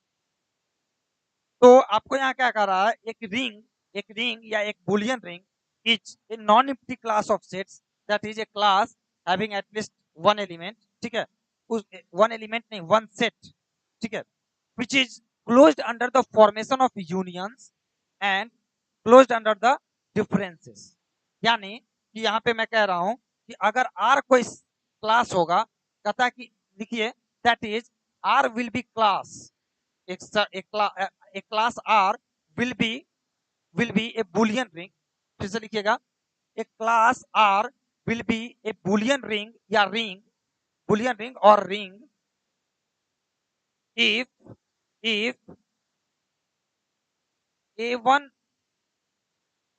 a2 an belongs to R implies union of I equal to 1 to n ai belongs to R। ठीक है, तो इसको हम पहला, दूसरी बात, इसके दूसरी प्रॉपर्टी क्या होनी चाहिए कि if a and b both belongs to R, then a minus b should also belongs to R। Clear है? चलिए, यहां तक आपको क्लियर है। अब हम आते हैं सिग्मा रिंग पर, क्योंकि सिग्मा रिंग और फिर सिग्मा फील्ड पे आएंगे और फील्ड पे भी। तो हम लोग यहाँ पे अगला क्या देखने वाले हैं कि सिग्मा रिंग क्या होता है। तो कुछ नहीं करना है, देखिए मैं ये कह रहा हूं कि देखिए, अगर यहाँ पे जो हमने कहा ना कि फाइनाइट यूनियन, अगर यहीं पे हम कह दें काउंटेबल यूनियन, तो वो हो जाएगा सिग्मा रिंग और सब कुछ सेम रहेगा। ठीक है, तो लिखिए, a sigma ring is a class of, is a non-empty class of, a sigma ring is a non-empty class of, a sigma ring is a non-empty class of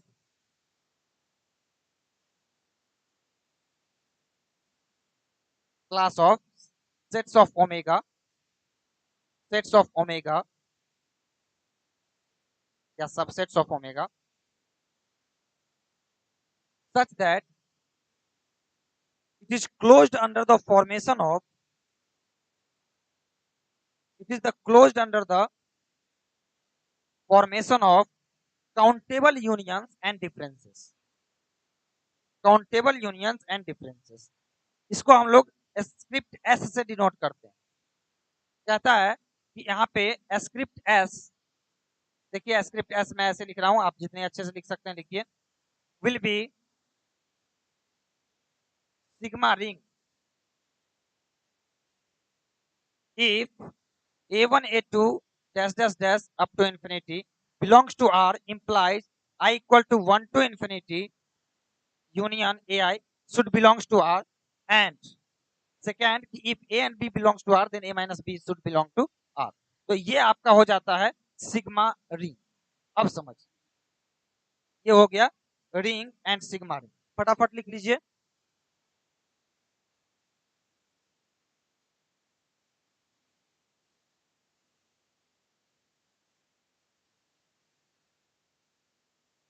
okay. तो यहां तक आपको कोई दिक्कत नहीं। अब हम लोग आते हैं फील्ड पे और सिग्मा फील्ड। चलिए, अब हम लोग क्या देखते हैं कि सिग्मा फील्ड क्या होता है या फील्ड क्या होता है। ठीक है, तो यहां पे हमने एक चीज कहा था, फाइनाइट यूनियन एंड डिफरेंसेस। जो सिग्मा फील्ड होगा ना, वहां पे डिफरेंसेस की जगह कॉम्प्लीमेंटेशन हो जाएगा और सारी चीजें सेम रहेंगी। ठीक है, तो लिखिए, ए फील्ड और एन अलजेब्रा, पहले तो फील्ड को डिफाइन करते हैं। ए फील्ड, और फील्ड को हम स्क्रिप्ट एफ से लिखते हैं, ये बड़ा वाला है। और अलजेब्रा, इसी को अलजेब्रा भी कहा जाता है, आप अगर मैथ की भाषा में पढ़ते हैं। Is a non empty class of sets, is a non-empty class of sets which is closed under, which is closed under the formation of, which is closed under the formation of finite unions, finite unions and complementations, and complementations। कहता कि a field f, a field, यहाँ पे नीचे में dash दे करके, a field f is a class such that, such that क्या पहला, पहला क्या होगा, a belongs to f, एक कोई सेट है, एक क्लास में बिलोंग करेगा f में, implies, implies है कि नहीं, A belongs to F and अगर बी बिलोंग्स टू एफ होता है, this implies A union B belongs to F होगा, ठीक है। एंड दूसरा आपका हो जाएगा कि A belongs to F implies A complement belongs to F, ठीक है। तो यहाँ पे जो है मैं बोल रहा हूँ, यहाँ पे काउंटेबल यूनियन बोला होगा मैं, under the formation of finite union, sorry finite unions बोला होगा। तो यहाँ पे फाइनाइट यूनियंस होगा। फाइनाइट यूनियंस के केस में हमने कहा था कि रिंग होता है, और इस केस में मैं बोल रहा हूँ कि फाइनाइट यूनियन के केस में आपका फील्ड होता है। अब आते हैं सिग्मा फील्ड पे, जो आपको बहुत दिनों से बेसब्री से इंतजार रहता है। तो हम आते हैं सिग्मा फील्ड। एक सिग्मा फील्ड क्या होता है, कहता है, देखिए, a sigma field is a non-empty class of sets. A sigma field is a non-empty class of sets which is closed under countable unions. Countable unions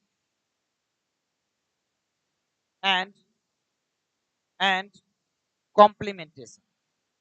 अब मैं यहाँ पे एक स्टार देके बात करूंगा और कहूंगा कहूंगा कि देखो यहाँ पे जो यूनियन है ना, that can be changed to intersection, sometimes it may be called, उसको सिग्मा फील्ड को कि फाइनाइट काउंटेबल यूनियन की जगह काउंटेबल इंटरसेक्शन कह सकता है, तो वो गलत नहीं है, बिकॉज कंप्लीमेंटेशन के अंडर भी क्लोज्ड है, तो हम ऐसा कहने के लिए सक्षम होते हैं। जैसे देखो, हम ये कह रहे हैं ना कि union of I equal to one, अगर हम कहते हैं कि A I belongs to F implies union of A I belongs to F, यही कह रहे हैं ना, यही कह रहे हैं। और दूसरा कह रहे हैं ए कॉम्प्लीमेंट, अगर ए बिलोंग करता है एफ में, this implies A complement belongs to F, यही दो बातें बोल रहे हैं। मैं यहाँ पे कह रहा हूँ कि अब यहाँ से एक चीज समझिए, इसको कहता हूँ A I belongs to F, this implies A I complement belongs to F, है ना, A I complement belongs to F and and A I complement सबसे पहले तो belongs to F, and since union of A I belongs to F, तो union of A I complement this should also belongs to F, ठीक है।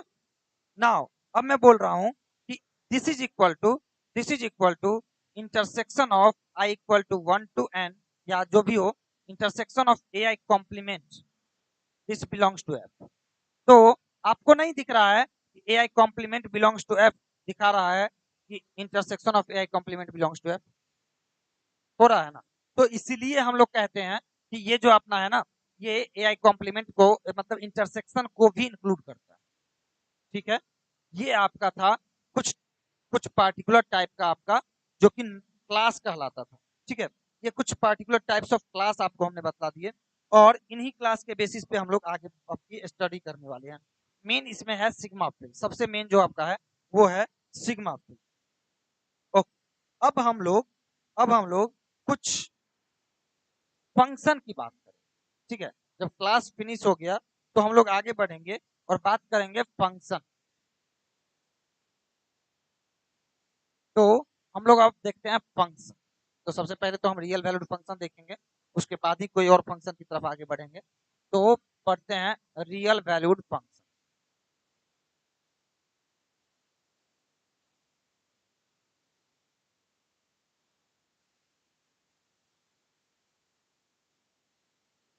Okay, देखिए, हम लोग अब यहाँ तक जब सब कुछ पढ़ लिए हैं, तो हम लोग फंक्शन की बात करेंगे। तो लिखिए सबसे पहले तो फंक्शन या मैपिंग, फंक्शन या मैपिंग, फंक्शन और mapping.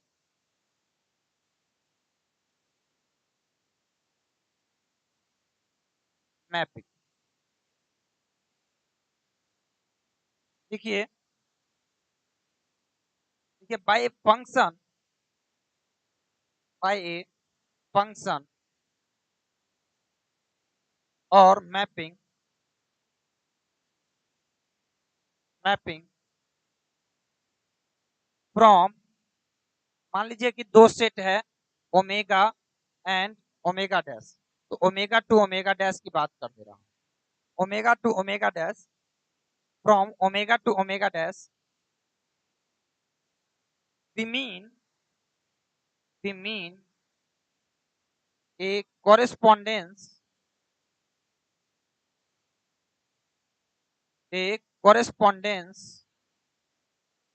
f or f dot, which associates with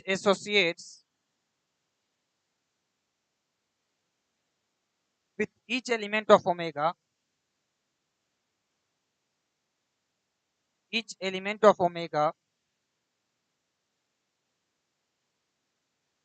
of omega 1 and only one element of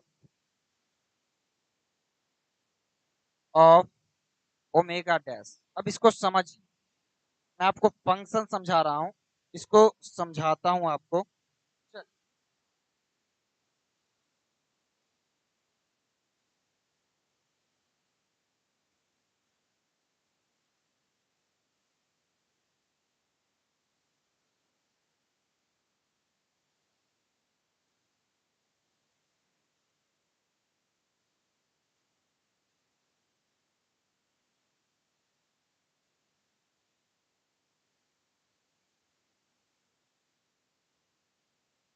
चल, तो मैं यहाँ पे आपको कह रहा था कि आपको जो है फंक्शन को समझना। एक फंक्शन क्या होता है, एक फंक्शन क्या होता है, एक रूल होता है, एक कॉरेस्पॉन्डेंस होता है, एक नियम होता है, एक कॉरेस्पॉन्डेंस होता है, जिसके द्वारा आप किसी एक को, मतलब क्या फंक्शन मतलब तो ना, शादी is a function, a marriage, is a function, correspond लड़का टू दूल्हा, ठीक है ना। वाई को एक हस्बैंड में क्रिएट करने का, एक लड़की को दुल्हन बनाने का या किसी की पत्नी बनाने का, वाइफ बनाने का, ये एक फंक्शन होता है। फंक्शन नाम बड़ा ही तरीके से दिया गया है, ठीक है। तो आप देख सकते हैं which associate each element of omega, one and only one element of omega, मतलब समझ रहे हो ना, one and only one, not two, ठीक है। कोई भी इसको जो है टू नहीं कर सकता, पॉलीगेमी नॉट अलाउड, ठीक है। तो यहाँ पे आप समझ सकते हैं इस चीज को। मैं ये कहना चाहता हूँ सिंपल सा बात, मैं क्या कहना चाह रहा हूँ यहाँ पे, उसका मीनिंग समझिए। मैं ये कह रहा हूँ कि अगर आप one and only one element की बात करते हैं, कि एक प्रोसेस होता है, एक फंक्शन एक प्रोसेस होता है। जैसे आपने कभी आटा चक्की देखी होगी, या कंप्यूटर की आईपीओ साइकिल आप समझते हैं, इनपुट डालो, यहाँ पे प्रोसेस होता है और ये होता है आउटपुट। तो ये जो प्रोसेस होता है ना, this is called function, this is called function. ये प्रोसेस को ही हम फंक्शन कहते हैं। इनपुट और आउटपुट तो आपका ये इनपुट देते हैं और आउटपुट निकलता है, ठीक है। चल, इसी चीज को हम लोग फंक्शन कहते हैं। अब लिखिए कुछ चीजें, कुछ पॉइंट्स हैं जो लिखते जाइए फटाफट।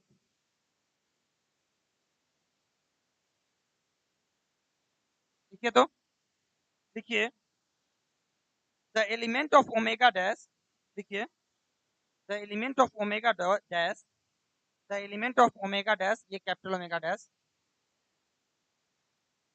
which corresponds to the element omega of capital omega, which corresponds to the element small omega of capital omega, is called is called is called the value of the mapping at omega, is called the value of the mapping at omega, and is denoted by f omega, and is denoted by f omega, ठीक है। Next कहता है कि if, अगला point, if capital A is any set of omega, capital A is any set of omega, then the set omega dash, then the set of omega dash जो आपका f omega निकल के आ रहा है, ठीक है, f ओमेगा नहीं, ए आपका सेट है ओमेगा का, तो एफ ए होगा ना उसके कोरेस्पॉन्डिंग, तो दिस इज इक्वल टू होगा F omega, this is the set of F omega such that omega belongs to A, ठीक है, ये आपका होगा। नेक्स्ट पॉइंट लिखिए, ठीक है, ये आपका एफ ए होगा, एंड दिस इज कॉल्ड, देखिए एंड दिस इज कॉल्ड इसी में, एंड दिस इज कॉल्ड मतलब ये एफ ए जो होगा आपको, this is called the image of A, the image of, देखिए जिसको रेंज कहते थे उसको मैं यहाँ इमेज कह रहा हूँ, ठीक है, image of A under the set, under the mapping, sorry under the set नहीं, अंडर द मैपिंग एफ, ठीक है, अंडर द मैपिंग एफ। इसी तरीके से, इसी तरीके से अब मैं दूसरी बात कह रहा हूं, if if if capital B, capital B is the set of omega dash, is the set of omega dash,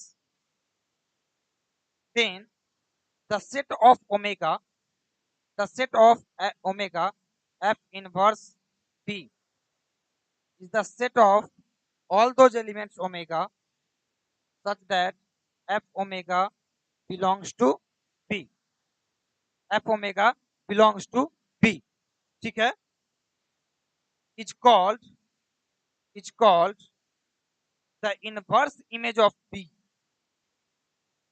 the inverse image of B under the mapping F. बहुत काम का है, फंक्शन को समझिए, inverse image of be under the mapping F, ठीक है। Obviously जो capital omega आपका है वो डोमेन होगा और कैपिटल ओमेगा डैश जो होगा वो कोडोमेन होगा, ठीक है। चल अब यहाँ पे मैं क्या आपको बतला रहा हूँ वो समझिए,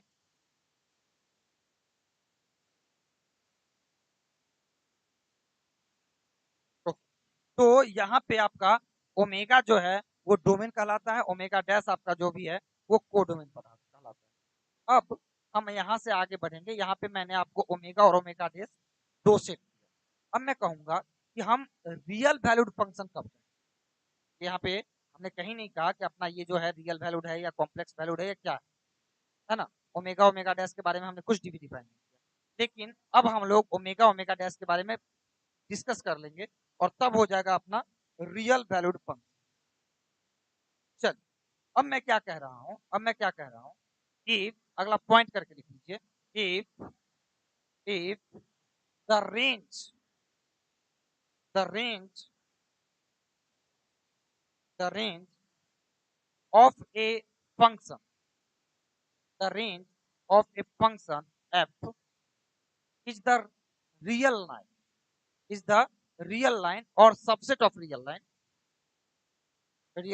r, जिसको हम लोग r कहते हैं, या तो रियल लाइन हो या subset of real line, then the function or mapping f, the function or mapping f from omega to r is called real valued function, it's called real valued function, it's called real valued function। इसके साथ ही हम लोग extended real valued function, अब आपको लगेगा कि sir ये होता क्या है, तो मैं बतलाता हूं। आपने आपने जो जितने में भी पढ़ा होगा आप कहते होंगे कि माइनस इन्फिनिटी टू इन्फिनिटी और दोनों साइड आप ओपन इंटरवल लगाते हैं। मैं ये कहता हूं कि एक एडवांस कॉन्सेप्ट ये भी कहता है कि आप इन दोनों को इंक्लूड कर लो, क्योंकि ये इन्फिनिटी का कॉन्सेप्ट मैं थोड़ा सा आपको हिंट कर दूं।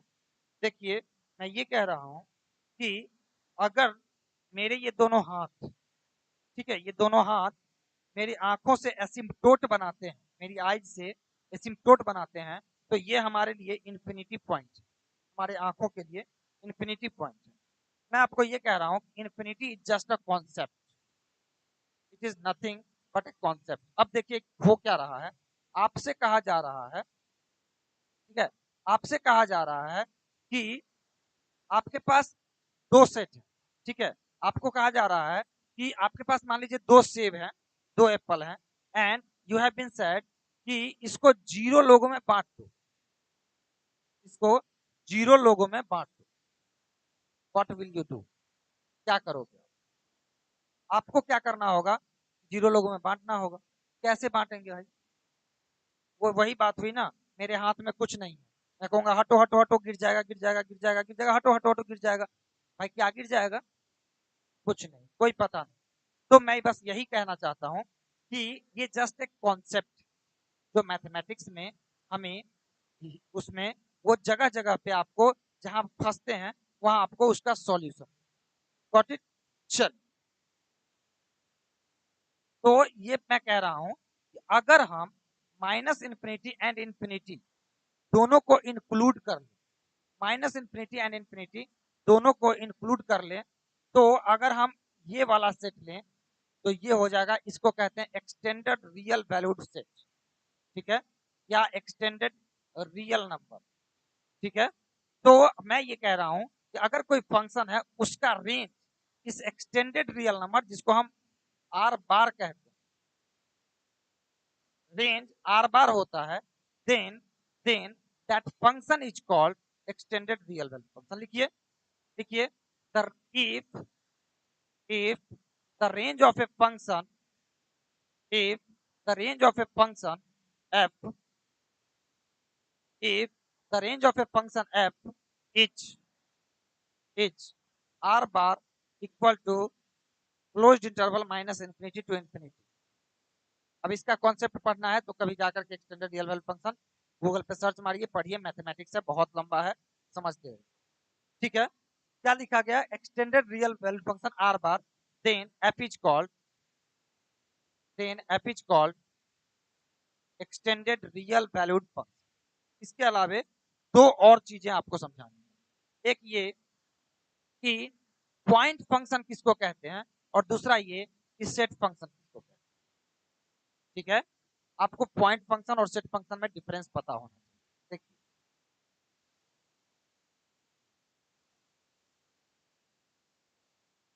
अब यहाँ पे हम लोग लिखते हैं पॉइंट फंक्शन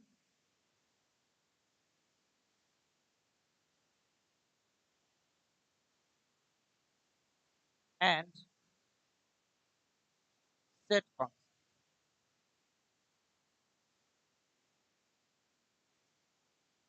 ठीक है, point function and set function.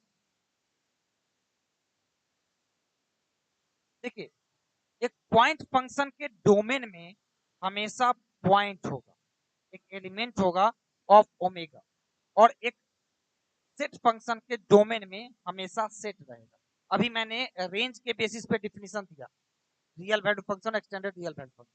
अब मैं डोमेन के बेसिस पे दे रहा हूं, तो लिखिए, देखिए, a function F, a function F कुछ डोमेन स्पेस, कुछ domain space is, a function F कुछ domain space is a set, is a set is called point function, ठीक है। एंड एंड ए फंक्शन कुछ domain space is a class, क्योंकि class के जो element होते हैं वो सेट होते हैं, is a class is called set function. इसमें कभी कंफ्यूज मत कीजिए, ठीक है। चल, अब हम लोग जब क्लास और सेट को डिफाइन कर चुके हैं, तो मैं आपको कहूंगा कि इसके साथ साथ हम एक special types of function define करें, ठीक है, और वो भी extended real valued function define करें, ठीक है। और बात है कि एक्सटेंडेड रियल वैल्यूड कौन सा फंक्शन, कौन सा फंक्शन, तो मैं कहूंगा कि मैं सेट फंक्शन डिफाइन करूंगा, ठीक है।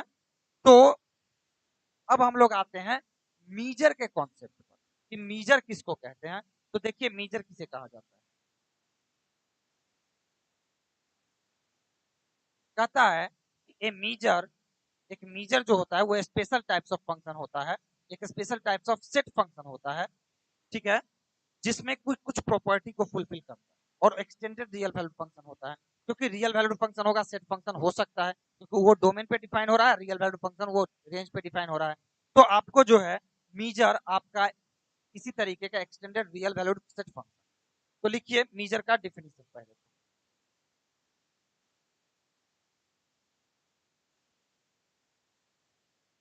लिखिए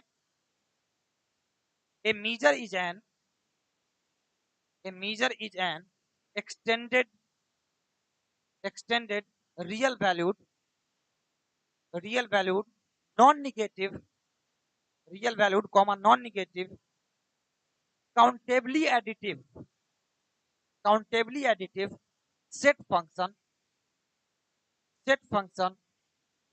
defined on a sigma field, defined on a sigma field such that such that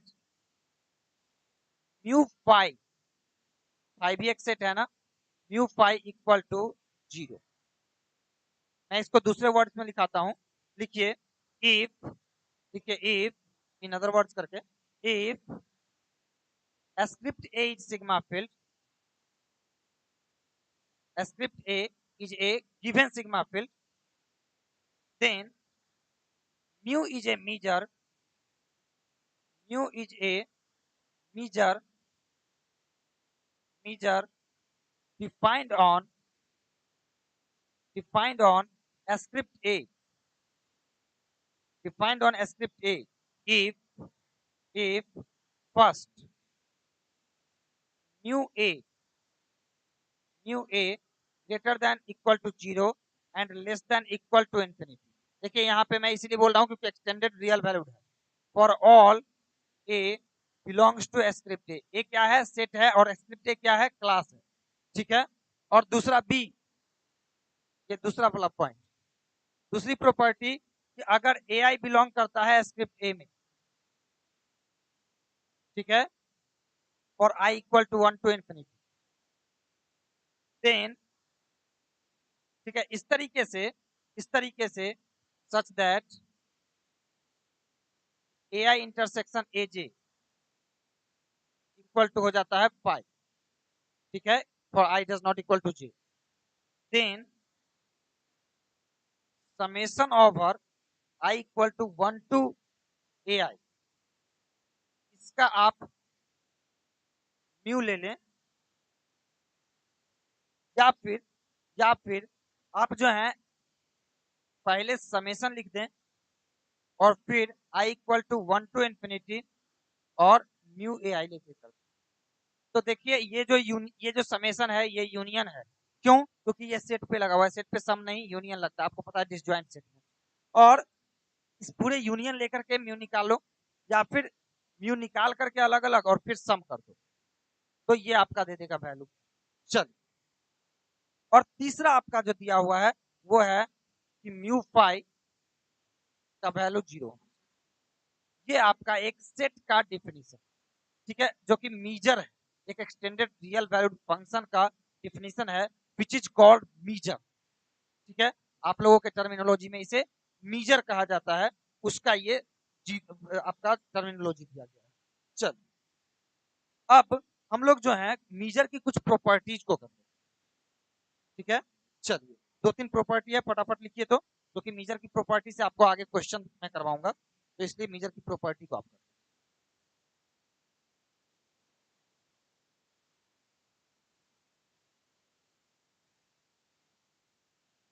चलिए लिखिए तो पहला property, property 1, mu as finitely additive, additive यानी कि अगर ए एन डिसजॉइंट सेट है, ए एन आपका डिसजॉइंट सेट है, तो आपका म्यू ऑफ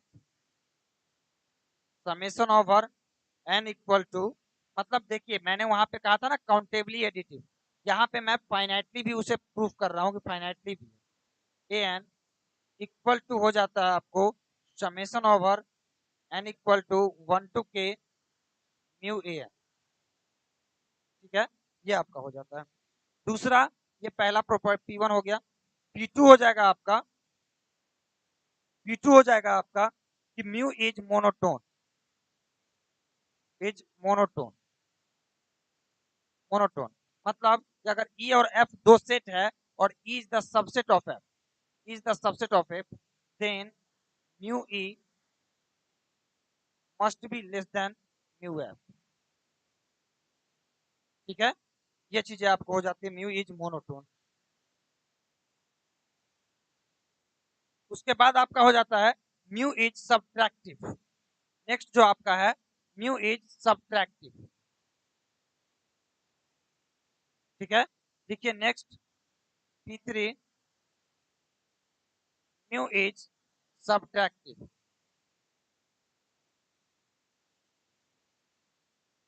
मतलब ये कि अगर आपका E is the subset of F होता है एंड इस तरीके से कि म्यू E एग्जिस्ट करे, ठीक है, म्यू ई और म्यू एफ दोनों एग्जिस्ट करे, then mu of F minus E equal to हो जाएगा mu F minus mu E. ठीक है, ये आपको म्यू का डिफरेंस है, इस तरीके से आप इसको डिफाइन कर सकते हैं, म्यू एफ माइनस म्यू ई। अब हम दो कंटिन्यूटी थ्योरम करने वाले हैं। ठीक है, दो कंटिन्यूटी थ्योरम करेंगे, चलिए, और उसके बाद हम लोग आगे बढ़ेंगे। तो हम चलिए पहला कंटिन्यूटी थ्योरम लिखते हैं।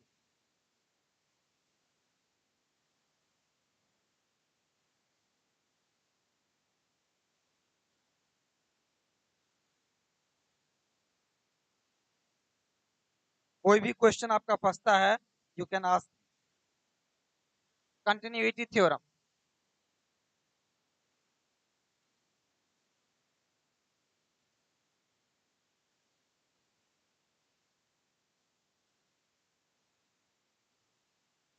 लिखिए इसको कंटिन्यूटी थ्योरम 1 कह दीजिए और इसको लिखिए if an is a non decreasing, a non decreasing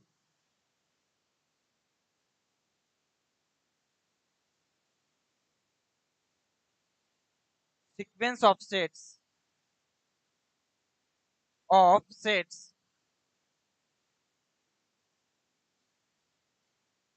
in script a, script a सिग्मा फील्ड है उसी में, then mu of limit an, question यहां से आ चुका है, mu of limit an equal to limit of mu an। ये हो जाता है आपका। नेक्स्ट लिखिए एक और कंटिन्यूटी थ्योरम लिखिए,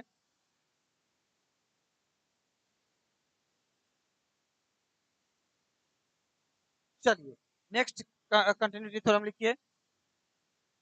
यहाँ पे आपको मैं इसको 2 कहता हूं और यहाँ पे कहता हूं non increasing,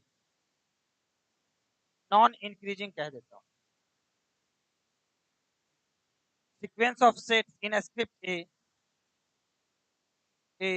such that such that mu an exists for for some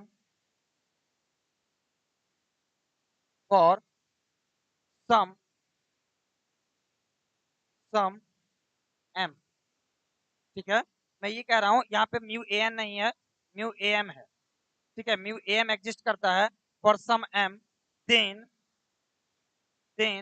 आप जो ये लिखे हैं ना mu limit of A n equal to limit of mu A n, ये ट्रू हो जाता है in this case. A n, यहाँ पे ए एन है और यहाँ पे ए एम है। ठीक है, तो मैं ये कह रहा हूँ कि किसी मतलब किसी एम के लिए, किसी एम के लिए which is not known to us, which can be defined by the process, ठीक है। अगर किसी m के लिए म्यू m एग्जिस्ट करता है, ठीक है, तब कहता है कि an जो है उसका लिमिट लेकर के आप मीजर निकालो या मीजर निकाल के उसकी लिमिट निकालो, दोनों बराबर हो। क्लियर है? चल, तो ये था आपका मीजर थ्योरी। और भी 2-3 पॉइंट है जो हम लोग नेक्स्ट क्लास में करें, ठीक है। चलिए, तो यहां तक आपको समझ में आया होगा। कोई भी दिक्कत हो, कोई भी डाउट हो, आस्क। चलिए।